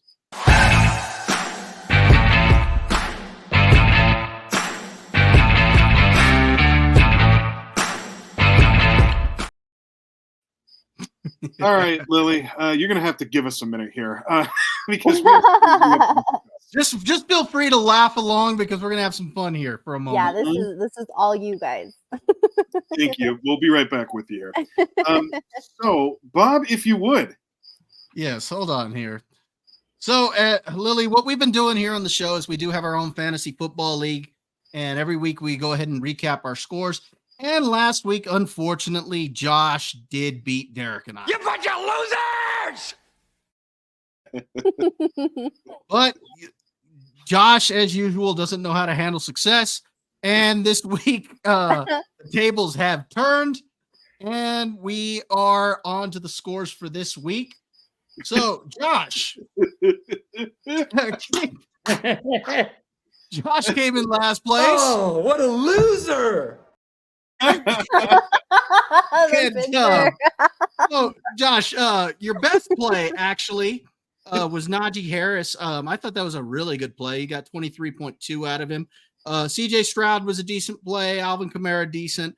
But you did get unlucky, I think, with Amon-Ra St. Brown because Detroit put up a lot of points. It just didn't go through him. Ray McLeod, you got unlucky with him simply because Bijan Robinson was the heavy scorer for Atlanta. Bowers did well. I don't know why you picked Hayden Hurst, but because I ran out of money. I didn't have. All right. So your final score was 110.48. Final verdict: I suck at fantasy football. Really? Josh looks, That picture's amazing. yeah, Josh looks like he had an unexpected accident in that photo. Stop, Derek. Stop it. Now, the good thing is Great that job. I did not finish in last place. I am not a loser. I came in second place. Now who's a loser? Okay, maybe I have a loser here. Can we So get this for picture up? second Thank you. place, Good. Looks like you smelled something bad. Oh my god, So, these pictures. second are place, amazing. I went with Kirk Cousins at quarterback. He got me 12.5. Again, Bijan Robinson was the heavy scorer for Atlanta, so that affected the rest of my lineup because I did partner him with two receivers with Drake London and Mooney. London did fine, but Mooney not too well. Chuba Hubbard did okay. Tony Pollard did okay. Tolbert for Dallas. Dallas was just awful this week. Kraft didn't do well. Probably my best play was Montgomery for Detroit, 21 points. Played the Packers defense, got 10 points. Final score 114.6. Final verdict: I suck at fantasy football. And can we So skip over now- Derek? Can we skip over Derek's? No, No, you we cannot. are on. We are on to our winner for the week. Oh my gosh. What is that in your hand? Money. So, Derek, you also went with Stroud. You didn't. Yeah. You got unlucky with Gibbs because Montgomery was the heavy score. But like I said, Bijan Robinson did really well. Great play with Robinson. Diggs was, I thought, a good play. Zay Mhm. Flowers, really good choice to go with Zay Yeah. Flowers. Mhm. Melton and Kraft, not so much. You got unlucky with Heath, but you did real well with some of the other plays. The Texans defense did well for you. Final score 121.88. Final verdict: flawless victory. Fatality. Oh my gosh. Yeah. So our leaderboard, we are all tied at 2 apiece in our league for DraftKings. So we'll see where we go from there. That is an odd spot to be 2 apiece. Now, after 6 Yeah. weeks. Now, I Yeah. will point out that Josh has had 4 out of 6 last place finishes. Oh my gosh. Josh, calm down. Calm Oh down. no. We're gonna get you fired up here. Don't worry. Calm down, Josh. Just calm down. You can No, do but this. another fun week. I'll send you guys the link for the contest on Saturday. Why don't we just send it now? We all tied. Ooh, we're going through the season. We're not so. done. We gotta. I'm never doing this again after this year. Where'd you win it, man? You never know. You could win it. I'm retiring. That's true. We're not done yet. Yeah. I'm So retiring. You're All right. retiring. I'm retiring. I'm done. It's you. You can't. No, you're in it now, dude. yeah, you're in. So All right. all right. I think we return back to Lily now. We'd like to welcome her back into the picture. Thank you for being patient with us. That's our Yes. weekly. That's hilarious. Yeah, I told you would laugh at it. We like to rip each other during that time. So Yes. Those pictures are great. What's funny is that whenever Josh had in his pants, it looks like Bob was smelling it in his photo. So weird. This just got so weird. That's Funny, but weird. All right. Well, that does move us on to our final topic for the evening. We'll go ahead and have some fun. Bob, if you would, please.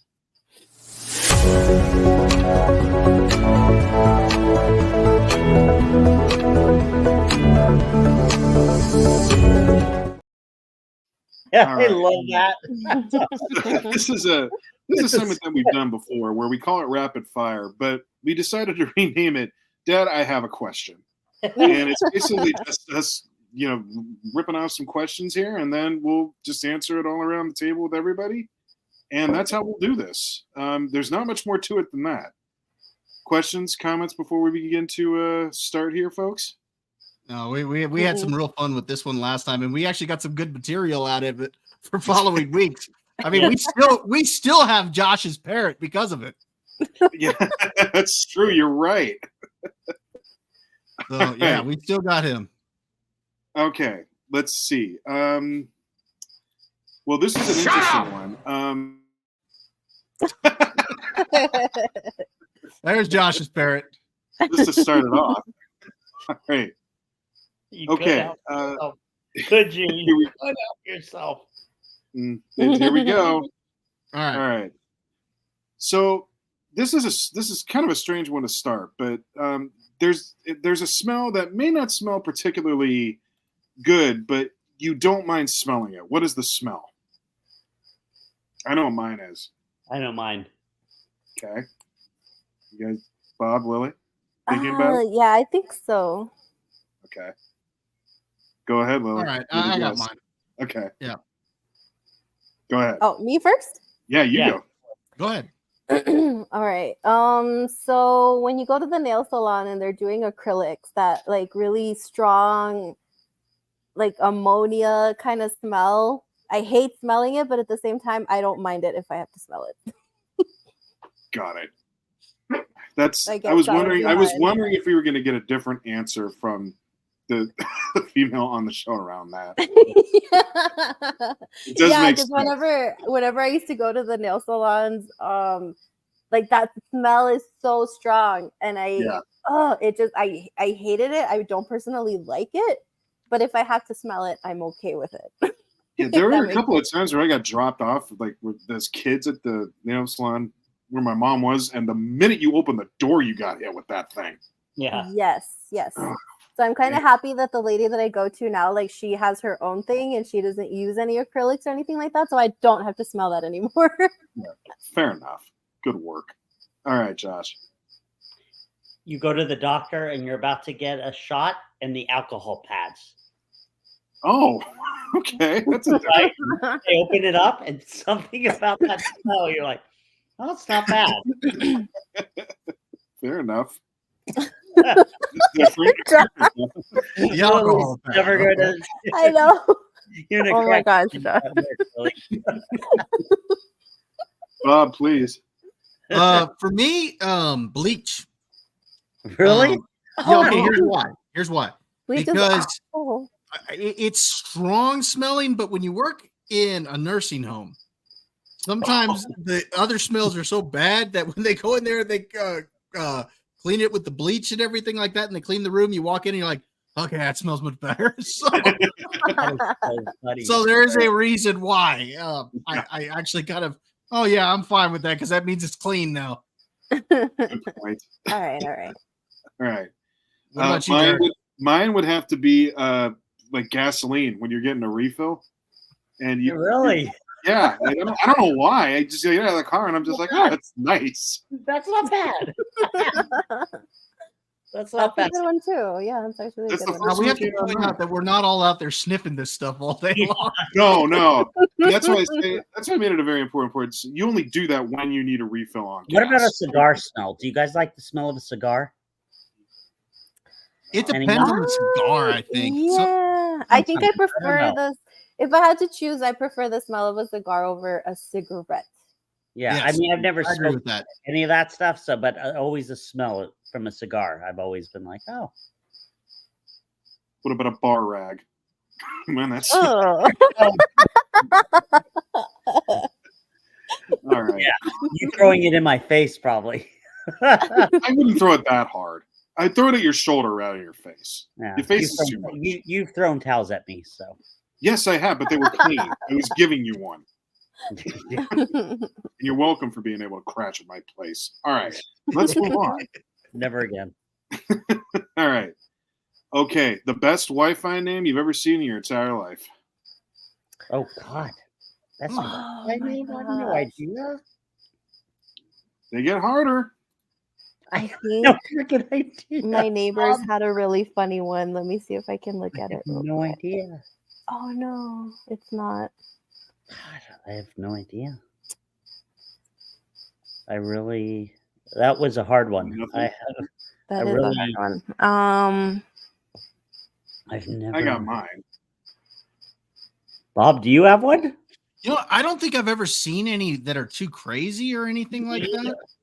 Oh, I'll just tell you what my folks use. They use the name of theirs is Renewed, and the reason why it's renewed, it's named after their record label. Okay. Oh, okay, very good. Because my mom sang professionally for quite a while, and they did their own record label so they could sell their stuff, and that way they wouldn't have to worry about like profits being shared with record companies or anything like that. So they released it under their own label, and the name of the label was Renewed Records. So they named their Wi-Fi when they set it up as Renewed. Hmm. I think the Makes best sense. one I've ever seen had to be "It Hurts When I Pee." Wow. That's That wasn't your Wi-Fi, was it? no. Actually, I got mad. I didn't think of it.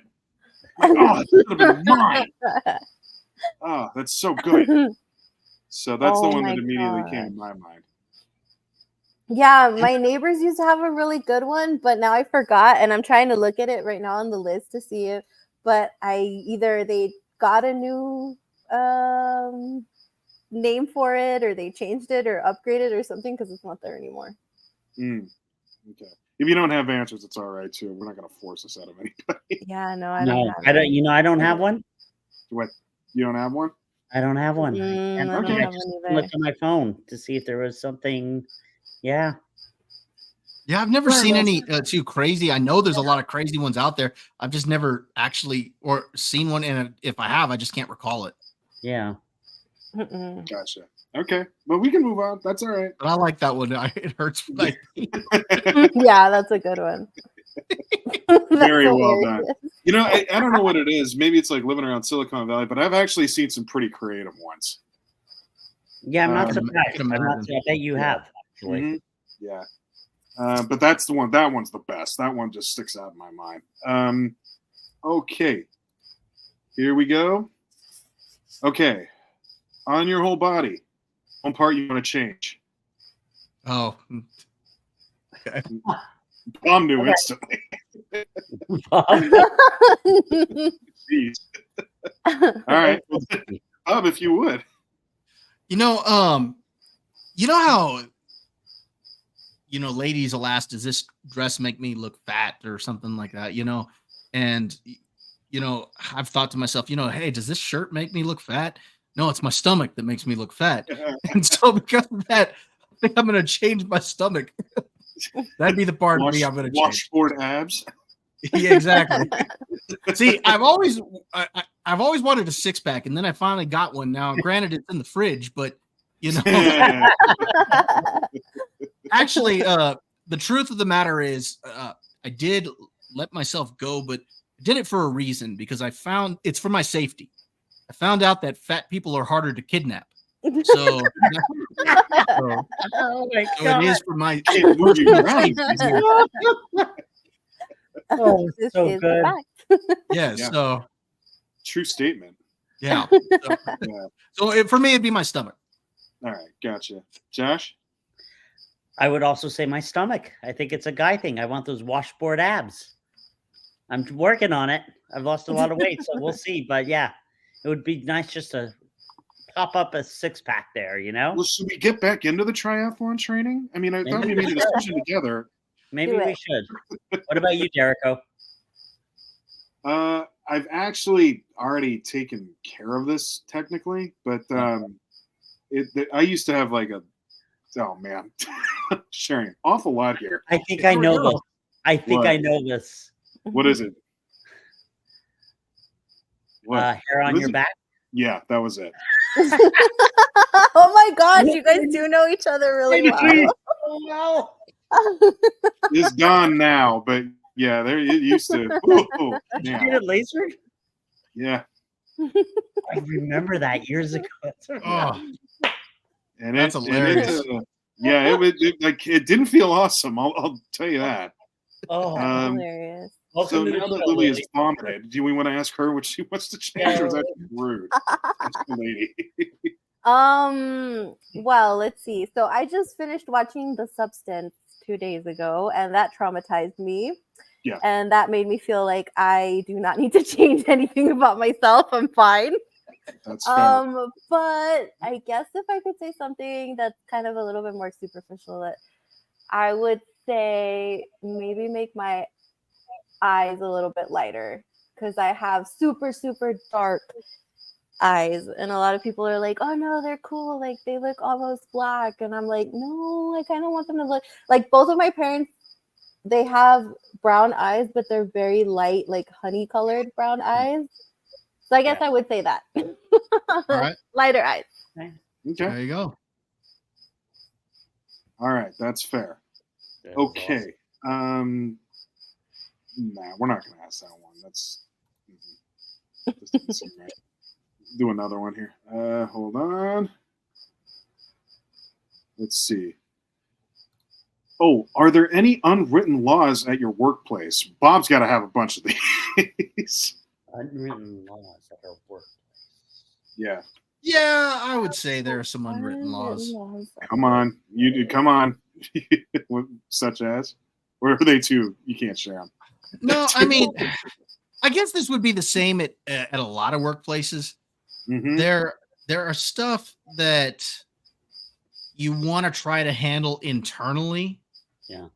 And you don't want to necessarily report it up to the next level if you can handle it internally. And I'm not talking about anything that breaks like state laws or regulations or anything that's against the patient. More behavioral stuff with like employees or things like that. Sure. That instead of taking it up to the next level, you want to try to handle it internally first, where like if let's say there was an interaction between two employees or something like that just it didn't go well, they're not getting along or whatever it is, before one of them takes it up the next level, it's like, no, give me an opportunity to try to fix it. Oh, okay. And let's try to fix it at this level. There's no reason for us to take it up and bother the higher ups with something like this if we can take care of this right now. And so that's kind of what I mean, more unwritten rule. Like it's not really out there because most of the places I've worked at have always had like open door policies, but it's kind of like me as a manager, I'm kind of like, no, let me try to take care of this. We're not going to bother them with this. Let's take care of this. I think that's kind of like so it's kind of an unwritten thing. No, let's try to handle this internally. Yeah. I think that's fair actually in a lot of jobs. I think there's a lot of places that would apply to. So it's a good one. It's good commonplace to try to do it that way. You got any, Josh? I would say behavioral issues, and again, trying to handle it internally before it gets to the higher ups. Yeah, that's fair. Us, Mm-hmm. Yeah, okay, that's fair. Lily, you got any? It was unwritten like rules, right? Yeah. I guess I would say I guess just don't, because this has happened like in previous jobs, that just don't mess with other people's like lunch or food or whatever they bring. Oh yeah. Because a lot of people, like, it happened at old jobs where, like, I don't know why, because it's in the same fridge, people kind of feel entitled to grab whatever they want from the fridge. So I feel like that's always kind of been an unwritten rule. Yeah. It's like that episode of Friends where Ross had that sandwich. Oh, and he was all upset Yeah. because somebody ate the sandwich. And he had gotten all mad. And he had left like a note saying that he would hurt whoever took the sandwich or whatever. And his boss comes to him and he's like, hey, we saw this note. People felt threatened by it. Oh, no, you don't understand. It was just a joke because somebody ate my sandwich. And I just wanted to make sure that they didn't go ahead and grab it. And he's like, oh, okay. If it's not that big of a deal, I ate your sandwich. And he's like, you ate my sandwich? Some of it's in the trash. Part of it, what? Well, it was a very big sandwich. You ate my sandwich? Yeah, and it does happen. I remember that happened in my workplace, that somebody ate someone else's lunch because, I don't know, for some reason that person just thought, hey, it's in the fridge. I didn't bring lunch today. I'm going to eat this other person's lunch. And it actually got taken up all the way to HR. Wow. Oh, yeah. Wow. That's legit. What about So you, I Derek? feel like that's got to be an unwritten rule. I'm Yeah. trying to think. It's hard for me here because I work from Yeah. home, so Right. it's not like I see people a lot. But what I Right. will say is that you always put yourself on camera before you start realizing people don't care, certain people, so you can take yourself off. Mm. But that's about the worst of it. There's not too many Yeah. after that. It's just different. It's different, kind of just being by your lonesome. There's not much going on. So, but it is expected that if you are gonna, at least work in my company, that you have a camera that you immediately just keep showing yourself, unless for Right. whatever reason people are just like, no, I don't. You don't need to do that. You can turn it No, off. I get that, Derek, because Yeah. with my weekday job, Yeah. it's kind of like that because we have meetings because I do a lot of work on my laptop, and since it's all or my company's based in Maryland and we're all over Texas, we're doing meetings virtually, and so it's that kind of thing where certain meetings we know we can leave our camera off, but other ones we know we have to have it on. I mean, Gotta be it's not on. like official, but we know, so Mhm. we do it. So, Yeah, and I never too often have I gotten this, but you always get that kind of awkward thing where it's like, is there some reason you're not on camera right now? yeah. You're just like, Yeah. I mean, I was eating Cheetos without my clothes on, but Yeah, I know. I was in the bubble bath, I mean, I thought it was okay, but apparently not. Thanks for ruining the fun. Admit it, Derek. You were in a beanbag too when you were eating those Cheetos. completely fair. Completely fair. Absolutely. That's funny. Absolutely correct. All right. Childhood nickname. What was it? If you had one. That's easy. For me, it's easy. Yeah. Okay. So. Yeah, I think so. Oh, for me, Nappy. Oh yeah, that's right. No, I knew that. Jeez, Nappy. I know that. Yeah, we all called him Nappy. Nappy. Oh my gosh, that's Nappy, so not funny. because I like to nap, because my last name, I'll say, is Naparstek, and my friends couldn't say it, and they just said Nappy. Mhm. And then teachers. Now, in all started fairness, calling me Josh, I could say it. I just like calling you Nappy. Yeah, well, Mr. Priest, he would be like, Nappy. Yeah, that's what's hilarious is that like all of the teachers started calling you Nappy. Yeah. And that, Oh I my did. gosh, that's I so kid you not, funny. Derek. All the teachers started calling him Nappy. That's so good. Nappy. So good. That's Right. hilarious. I didn't think of Bob, Bob. your nickname, sir? Everybody called me Bobby. So Oh, okay. Yeah. because my actual name's Robert, I think that's where Bob comes from, and Mhm. and then Yeah. over the years it kind of changed from Bobby to Bob, and then at work I started going by Robert. To be honest with you, I never went by Robert until I became an adult, and I went to work at Sam's Club, and I had asked them to print my badge with Bob on it, and they didn't. They printed it with Robert, and I was too lazy to go change it. And so from that day forward, they called me Robert, and so I've been known as Robert by everybody else since then. you always Just introduce my friends still Bob. call me Bob or Bobby. You always introduce yourself as Bobby, though. Well, but that's because that's what my family would call me. Yeah. So but to this day, the only ones that know me by Bob or Bobby are my friends or my family. Hmm. And it's not even like all my family, just my close family. Right. I know Fair Derek's. enough. I know what we had for you. Well, okay. There were names that came before that. Do you want to tell everybody what? Okay, what Do you remember the nickname we had for you? what was it? The Pitbull. No, that was what you called me. That wasn't what anybody else called me. The Okay. Pitbull. No, all right. There's something about this has happened all my life. There's something about the letter D at something like a name that starts with D, where people Derek. just feel like they can just free range with it. D Train, D Money, D Rock. Like they just Derek. start yelling stuff. And I'm like, where did you get that? I don't understand. But the worst of it was when I was in high school and I got D's nuts. Ah!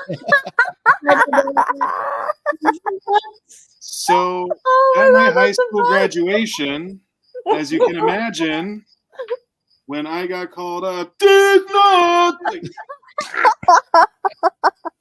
hi guys. And my Oh parents were like, "What were they yelling at you?" I'm like, "Don't worry about it." Oh gosh, that's the best thing ever. That's when you turn around and say, "He's nuts." That's what Yeah, they were. That's what they were. That's what they were saying. saying. He's nuts. Yeah. I Yeah. call him Jericho.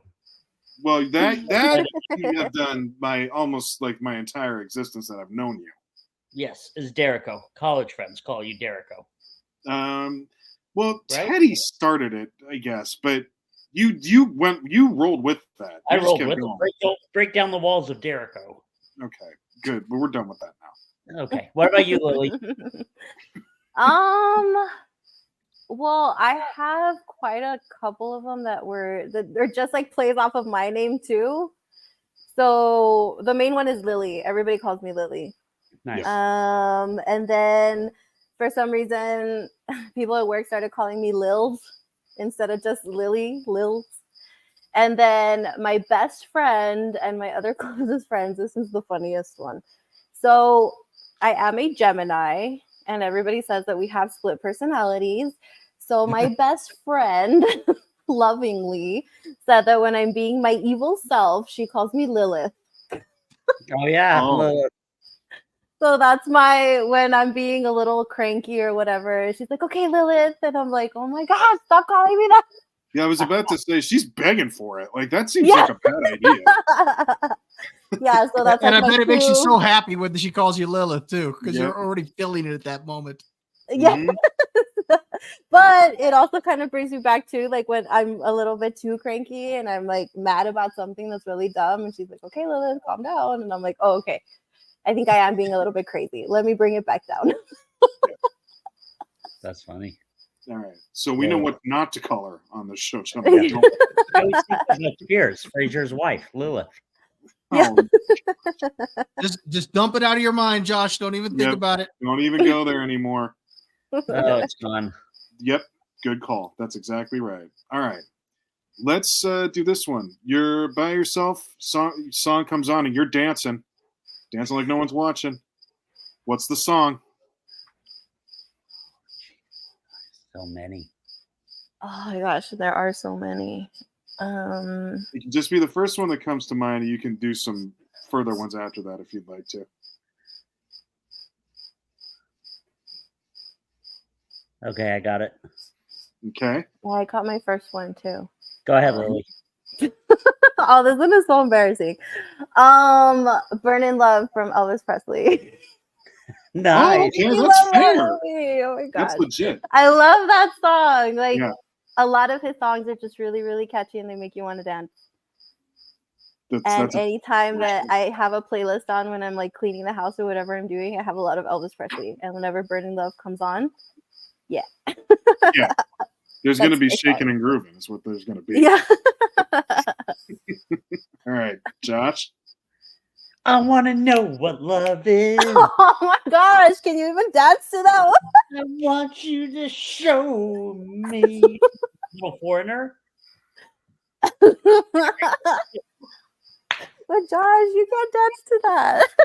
No, Josh cries to that. Wow. You just made Bobby speechless. All right. Oh my god. Oh. All right, Bob. Front and center. Come on. We Will Rock You. That's another one for me. Which one? We Will Rock You. Okay. That's Yeah. better. Yeah. We will. Yeah. Little Queen. hmm Go ahead, Bob. Okay. "Born to Be Wild." Oh my god. Really? Okay, but there's a reason why. There's always a reason. When I was younger, dude, can't remember the name of the movie. It was with Dana Carvey, and he was playing this con man. Oh God, I know what you're talking about. Shoot, I don't know why I'm blocking Master on of the name. Disguise? No.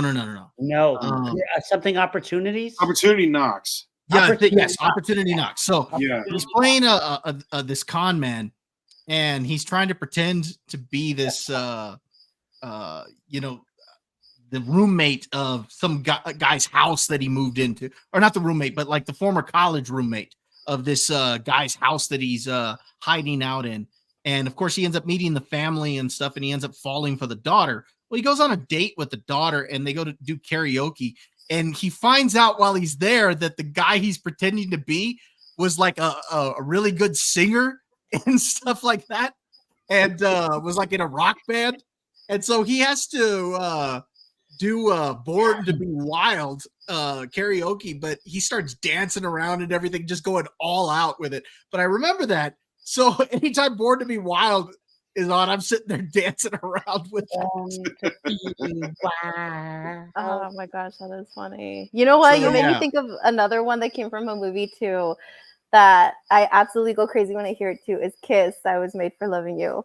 Yeah. That one makes me go Yes. crazy. Oh, I saw them in concert, and when that song came on, I went insane. I was made for loving you. But Derek hates that song and makes fun of me for loving that song. Now, I said that it, like in terms of Kiss, that's not where you usually go. And guess Because who it's else too hates it? Gene Simmons disco-y. hated singing that song. Is that But funny? it's so fun. To I each mean, their I know, own. yeah. Oh, gotcha. All right. One more that I had real quick. Please. The twist. Oh yeah. Oh yeah. Yeah, that's fair. Absolutely. Anytime that comes on, you can't help but do the twist. So. No. That's true. They tell you to do it. They're supposed to do Yeah, it. exactly. All right. For me, there's multiple. I don't care if anybody's watching me or not, honestly. If I'm feeling like I need to dance, I'm gonna get it out. And I don't need to hear anybody's opinion on that. So anything from George Clinton and Parliament Funkadelic. Random. Dude, you try to listen to Get Up on the Downstroke and see if you don't dance. All right? Please. Van Halen's Panama. Oh, that's a good song too. A lot of stuff by AC/DC. Mm-hmm. Oh, I can't do AC/DC with you anymore. Oh, God. Because you beat What me I up in do? your car singing Thunder when we were in San Fran. That sounds great. Agent Orange flashback. Oh, God. I did. I'm sure I've got some more here, but nothing's coming off, the top of the head. But those are the first round songs that I have kind of listed up here. So again, I'm a dancing fool if I hear a good song. I can't help it. Yeah, me too. I really like dancing. So if it's a By good the way, song, I'm gonna dance. Yeah, Lily, in terms of Elvis Presley, Promised Land, that's a Mhm. catchy one. That gets me dancing from Elvis. He has so many good songs. Oh my gosh. Heck yeah. Good, man. Yeah. Even some of the slower ones you can dance to, like Heartbreak Hotel, you could even dance to. Like Yep. you're sitting there going, Yes. I guess it's because he was so animated when he was on stage too that you just can't help but like pull out your best Elvis Presley moves. yeah. Just But you yeah, start. I You do that grew up stomp and with him basically in the house because my mom's a huge fan. So yeah, that'll do it. yeah. All right. So All right. Couple more? yeah, we'll do about 3 more. What do you guys say? Sounds good. Yeah, Mhm. I think so. All right. We need a president for the internet. Who's it going to be? A president for the internet. President for the internet. Yep. Mm-hmm. That's a random question. That is a random question. President for the internet. Huh. Oh, okay, I got my choice. The I got my Rock. choice. The Rock. I don't know. What kind of a question is the president for the internet? You got to start thinking from an IT perspective here, Josh. All right, Bob, go ahead. I'm gonna say Elon Musk because I like what he's done with X. Well, Oh, that was there's gonna be my that. choice too. Derek. No, I mean, if there was a guy to do it, it might very well be him because he owns like 50% of satellite communication anyway. Mhm. Yeah, I like what he's done with X. I mean, I get why some people are upset with it, but I do think there's been more free expression on X since he took over, and you actually see a lot of the other companies having to change the way they do things a bit because he got into the game and was successful at it. And then his mentality, like when Disney threatened to pull ads off of X, his response in the middle of an interview when they asked him about Disney pulling ads as to what he would say, he just turned around and said, "Fine, you want to pull them? Go F yourself." They're like, "Huh?" And he's like, "Go F yourself." And then he looks over, he's like, "Bob, hi." You know, I'm talking to Bob Iger because he knew Bob Iger was there. So I think that's the type of mentality, if you're going to run the internet, you need to have. That was Okay. a power move. All right. So Yeah, that was gonna be my choice too. Elon Musk. Yeah. Okay, I'll say Bill Gates. Mm. That's actually what I was gonna say too, only because he does know a lot about this stuff. well, Yeah. you'd have the software. We'll put it that way. Yeah, I mean, if he's done enough now in terms of like software integrating with stuff on the web too, he'd know enough to know what was up at least. He'd be a good person to start with, if nothing else. Right. All right, let's get a couple more in here.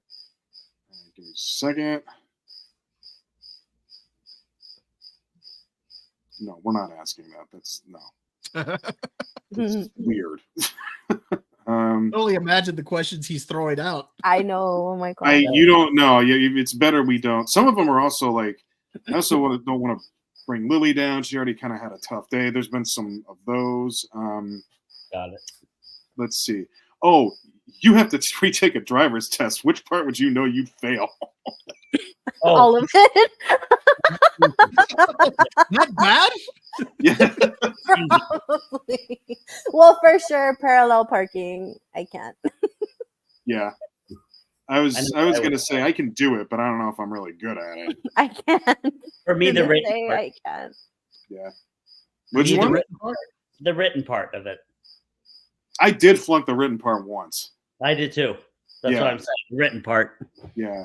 Yeah, I failed the written part one time. Yeah. And it was, and the question that I failed it on was a question I felt that was like a trick question, but like it's the question was, there was a car or an emergency vehicle coming like on the opposite side, like coming towards you, Yeah. but not like head to head, but they're on the other lane, going the opposite direction. And the question was, what do you do? And of course, the answer is still you pull over to the right. Yeah. But I was thinking to myself, why am I going to pull over to the right? They're not in my lane. They're coming the opposite direction.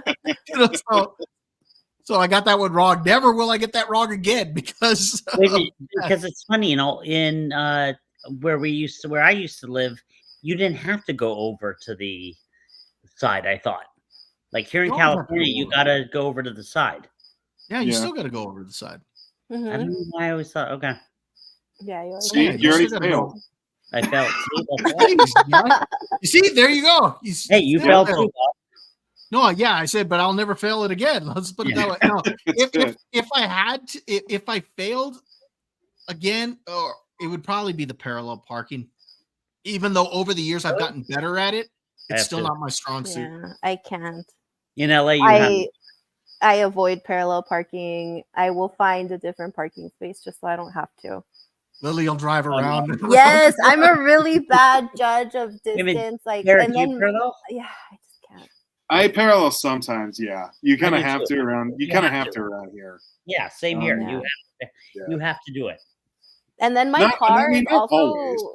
my car is also like a little complicated too because I drive a Camaro and like all of the windows are so tiny and the body of the car is so bulky that when you're trying to see over anything, like it's very hard to judge distance for me at least.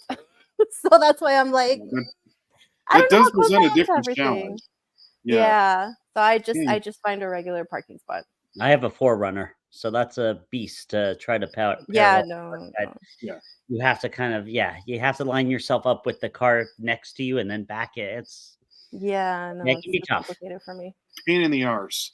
All I think Yeah. parallel parking is one we all struggle with. It's just it's Yeah. not something you do all the time, and then when It's you not- have to do it, yeah, It's not a natural thing. I like to twist the wheel. It's just No, I get confused. all right. Fair. Let's move on. Okay. You've got one type of clothing you no longer want to wear, but you can't get rid of. What is it? Everything. Everything. Everything.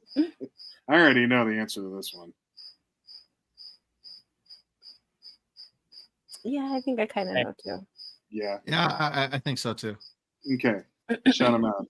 Bob, you want to go first? I got a couple of dress coats and nicer coats and stuff like that that I've kept. Some of them I can't wear because they shrank. You know, I don't know how they shrank. They just did. You know, but no, just some of them I can't wear anymore. But I just don't have the heart to throw them out. Some of them I really like, so I keep hoping that I'll trim down one of these days and actually be able to fit into them again. Well, you're also it plays mind tricks on you because you're like, it's too fancy. I shouldn't get rid of it. Like I'm not supposed to do That's that. what it is. Like one of those coats is really nice. It was given to me as a gift, and I don't want to ever get rid of it because I like it. Right. But I just can't really wear it anymore. Plus, around here, our winters are so short anyway that even if I could wear it, it's very rare that I would. Fair. Okay. Yeah, that's an accurate statement. Lily, you got one? So it was. What was the question again? Sorry.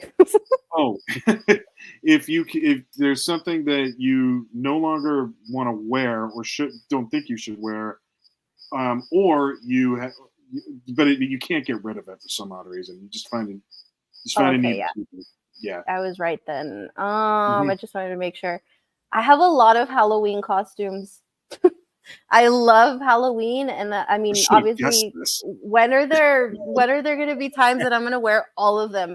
Never. And somehow I can't get rid of them because I have a lot of really like nicely made costumes that I'm like, no, I might need to be Cleopatra one day for something random. Like I don't want to get rid of it. I like that. Yeah. I basically have like a little section of my closet is nothing but Halloween costumes. Yeah. Hey, well, if you got a Snow White outfit, hold on to that. You can wear it to the premiere. Oh Lord. You know what's really funny? I don't have a Snow White, and it's not even the same like movie, but I have like a Maleficent one. That makes sense. That plays. That adds up. All right. Josh? So I have two things. One is a tank top that my wife hates and wants. She's like, "You're not wearing that around the house." I'm like, "Why?" No way should you be wearing anything like that. She's like, "It's old. It's stained. You're not wearing that." And then the second thing is a bit more emotional. I have some of my father's old clothes. My father passed away. Lily doesn't know this in 2011. And I really haven't worn that. There's a couple suits that I'm like, well, should I take to a tailor and have them redo kind of like what, Bob said, because they're actually big on me. My dad was a tall man.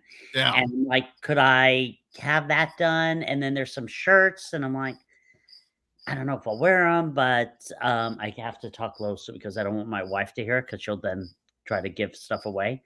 But yeah, so those are my two things. And there's probably also some t-shirts I have that I'm like, that they're from Costco that I love. They have some holes in them. I just can't get rid of them.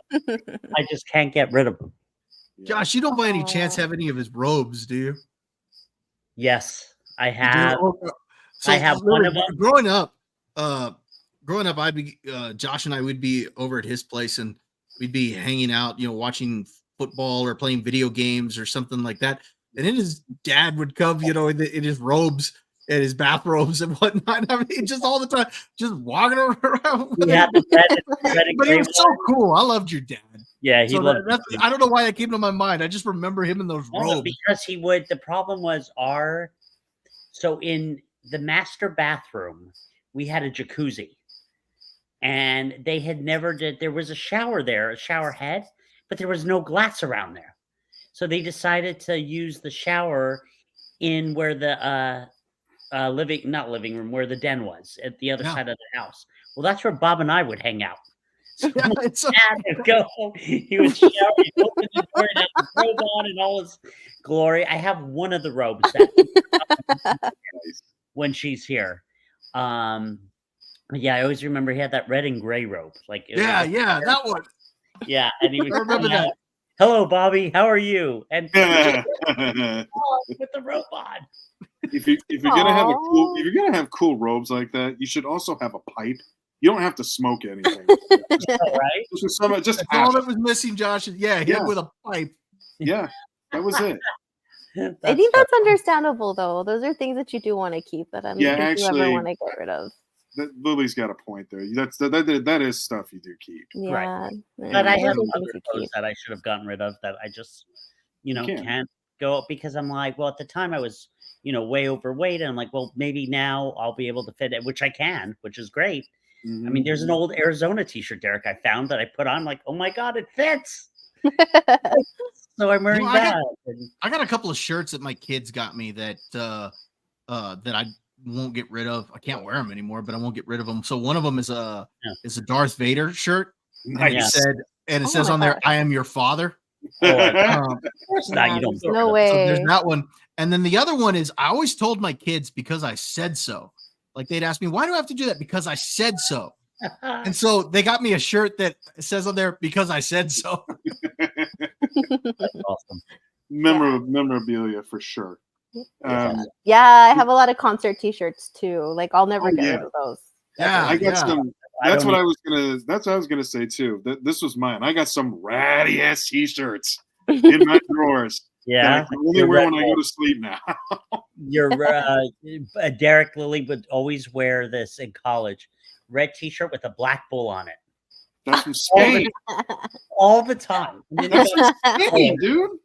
Do you still have it? No. No? He was ready to run with the bulls. No, actually, no. It was cool. My wife actually, I had like a bunch of shirts like before we had kids, and before we even got married, that just started to get to a point where they weren't going to fit me. So she took all of them and actually made a blanket out of them for me.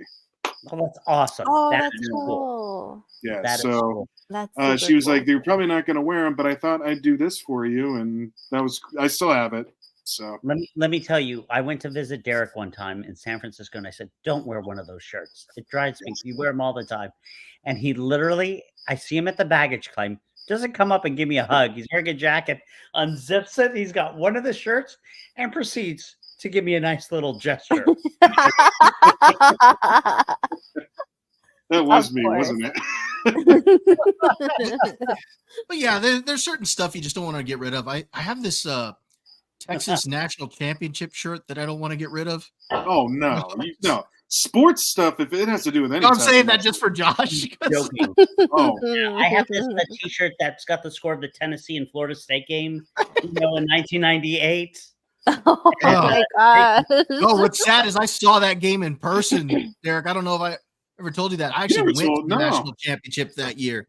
And I was looking everywhere for a shirt that already said Florida State champs on it. And just before the game even started, it's a good thing I didn't find one. No, good call. Now, what you can't do is get rid of the Michigan hat. That has to stick around. Yeah, I mean, yes. Burn it. Burn it. All right. One more and we'll get out of here. Okay. Right? One more. Sounds good. Okay. You only get one ice cream topping. What is it?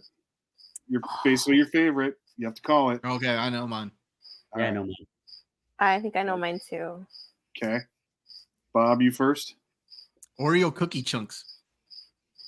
Oh, yeah, that's good. That is pretty good. Mm-hmm. Like for example, my kids love to go to Menchie's. Oh yeah. I love Menchie's. And And you know they have all the different toppings there. I know, granted, it's not ice cream. Frozen yogurt is the same as ice cream as far as I'm concerned. But you know they have all the toppings, the whipped cream, the sprinkles, all that stuff. But my favorite to grab is the Oreo cookie pieces and throw on there. That's fair. We can only name one, Derek. Can only You be only get one. Okay. All right. What is it? Whipped cream. I love whipped cream on my ice cream. Okay. Interesting. Yeah. I didn't see that one coming. Yeah, that is interesting. Cool Whip. I love Cool Whip. At Menchie's, they have the best Cool Whip. So I'm happy. All right. Very good. Billy? I'm gonna go with chocolate syrup. Thank you. Thank you. Thank you. What those other two were talking about. Absolutely. It's like it doesn't even matter what ice cream you get. The chocolate syrup will always make it 1,000 times better. Chocolate. Lily, do you like the Hershey hard shell?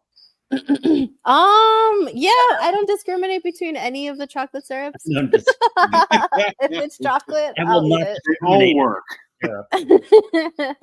See, my problem Smucker's is is a that, delightful one.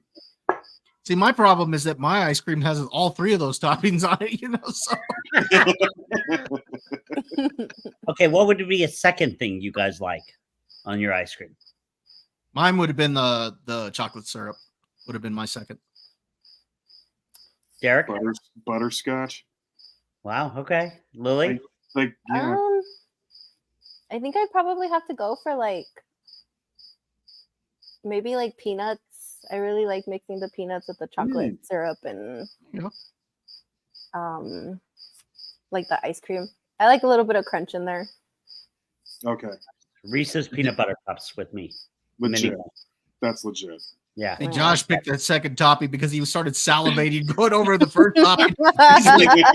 He's like, oh, what's the second one? One more. I mean, honestly, where's the rest? That's probably honestly a top 5 episode on this show. Absolutely.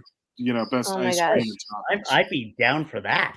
You guys are absolutely. making me hungry now. I want an ice cream with a I'd bunch be of down for toppings. that.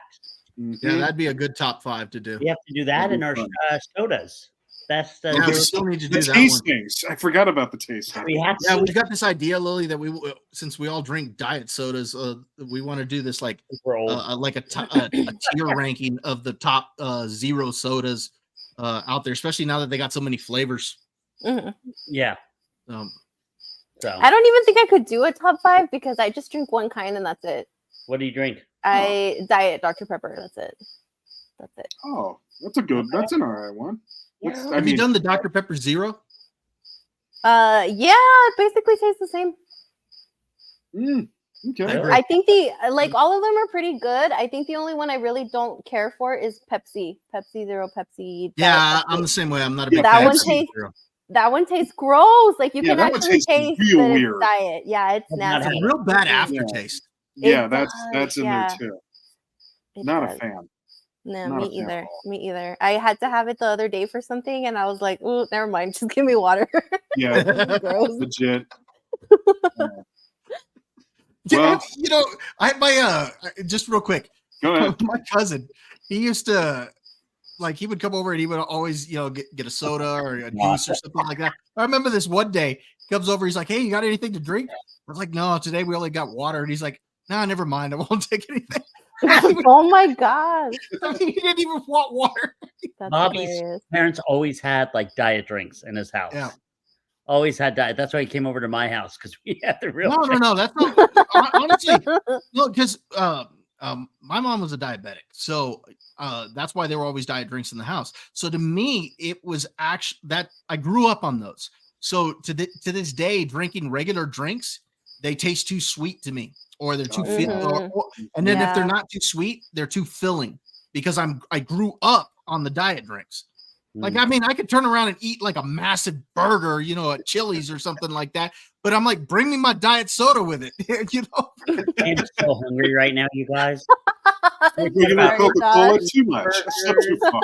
Yeah, that's too Guys, far. I'm so starving right now. We need burgers on the show. We need ice cream. We need milkshakes. We I need. know. It's all so good. Oh, You're right. There you go. You have another theme for another show. Everybody show up with your favorite burger, your favorite ice cream, and your favorite drink. Oh, That's that'd be actually not good. a bad idea. We actually did a show where we did a top 5. What was it? Fast food restaurants. Yeah, Yeah, Yes, that was fun. fast food restaurant. available in the Oh. archives. Available in the archives. All right. Wrap this up. It's time to get out of here. But gosh, this was a lot of fun, folks. It always is, especially when we have just like our good friend Lily here. Come on. Thank you so much once more. Yes, thank you Yes. guys so much. I always have so much fun. No, it's our pleasure. Absolutely. All right, let's do some social media, and then we'll wrap this up. Lily, our guest, go first, please. All right. So you can find everything on X at 300 Mirrors. And then I have a link in my bio that takes you to all of my other socials, my Instagram, my critic list. And I think that's all I have on there, maybe. But yeah, just my X. And then, of course, the shows, we have a stream Thursdays called Dames and Dorks at 8 Eastern time. If you guys want to catch us there on Know Me Without You's channel. That's always posted on my X on Thursdays. And then I do have another show on Mondays called Toxic Femininity. Also at 8 Eastern time. Yeah. That's a pretty cool show. You guys should check it out. Yeah. So it's basically kind of like the same thing too. We're wrapping up the week in pop culture. And it's a lot of really awesome ladies on there too. And that's also at 8 Eastern. That also gets posted to my Twitter on Mondays. And I think that's pretty much all I'm up to right now. All right, very good. Bob, yourself, sir. You can find me on my YouTube channel. Was it good? At Bob Loves Movies.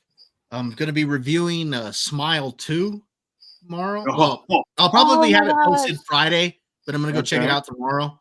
So we'll see how that is. And then, I don't have high hopes for that movie. We'll see. And then the following week, of course, Venom comes out, so I'll check that out. And then there's a couple of other movies coming in the next couple of weeks that I'm looking forward to checking out. Also, you can find me on Critic List and X. Very good. Josh, to you, sir. You can find me on Facebook. You can find me on Instagram, on LinkedIn, on TikTok. I am the family man of the Valley here in Southern California. Thinking of buying or selling, give me a call. All right, very good. And for me, well, speaking of drinks, somebody better give me a glass of prune juice so I can go join the old people over on Facebook. All right. Well, I have nothing else, folks. We will sign off for the evening. It was a pleasure. Thank you all. Thank you. Thank you, guys. Bye. Bye. Talk to y'all later.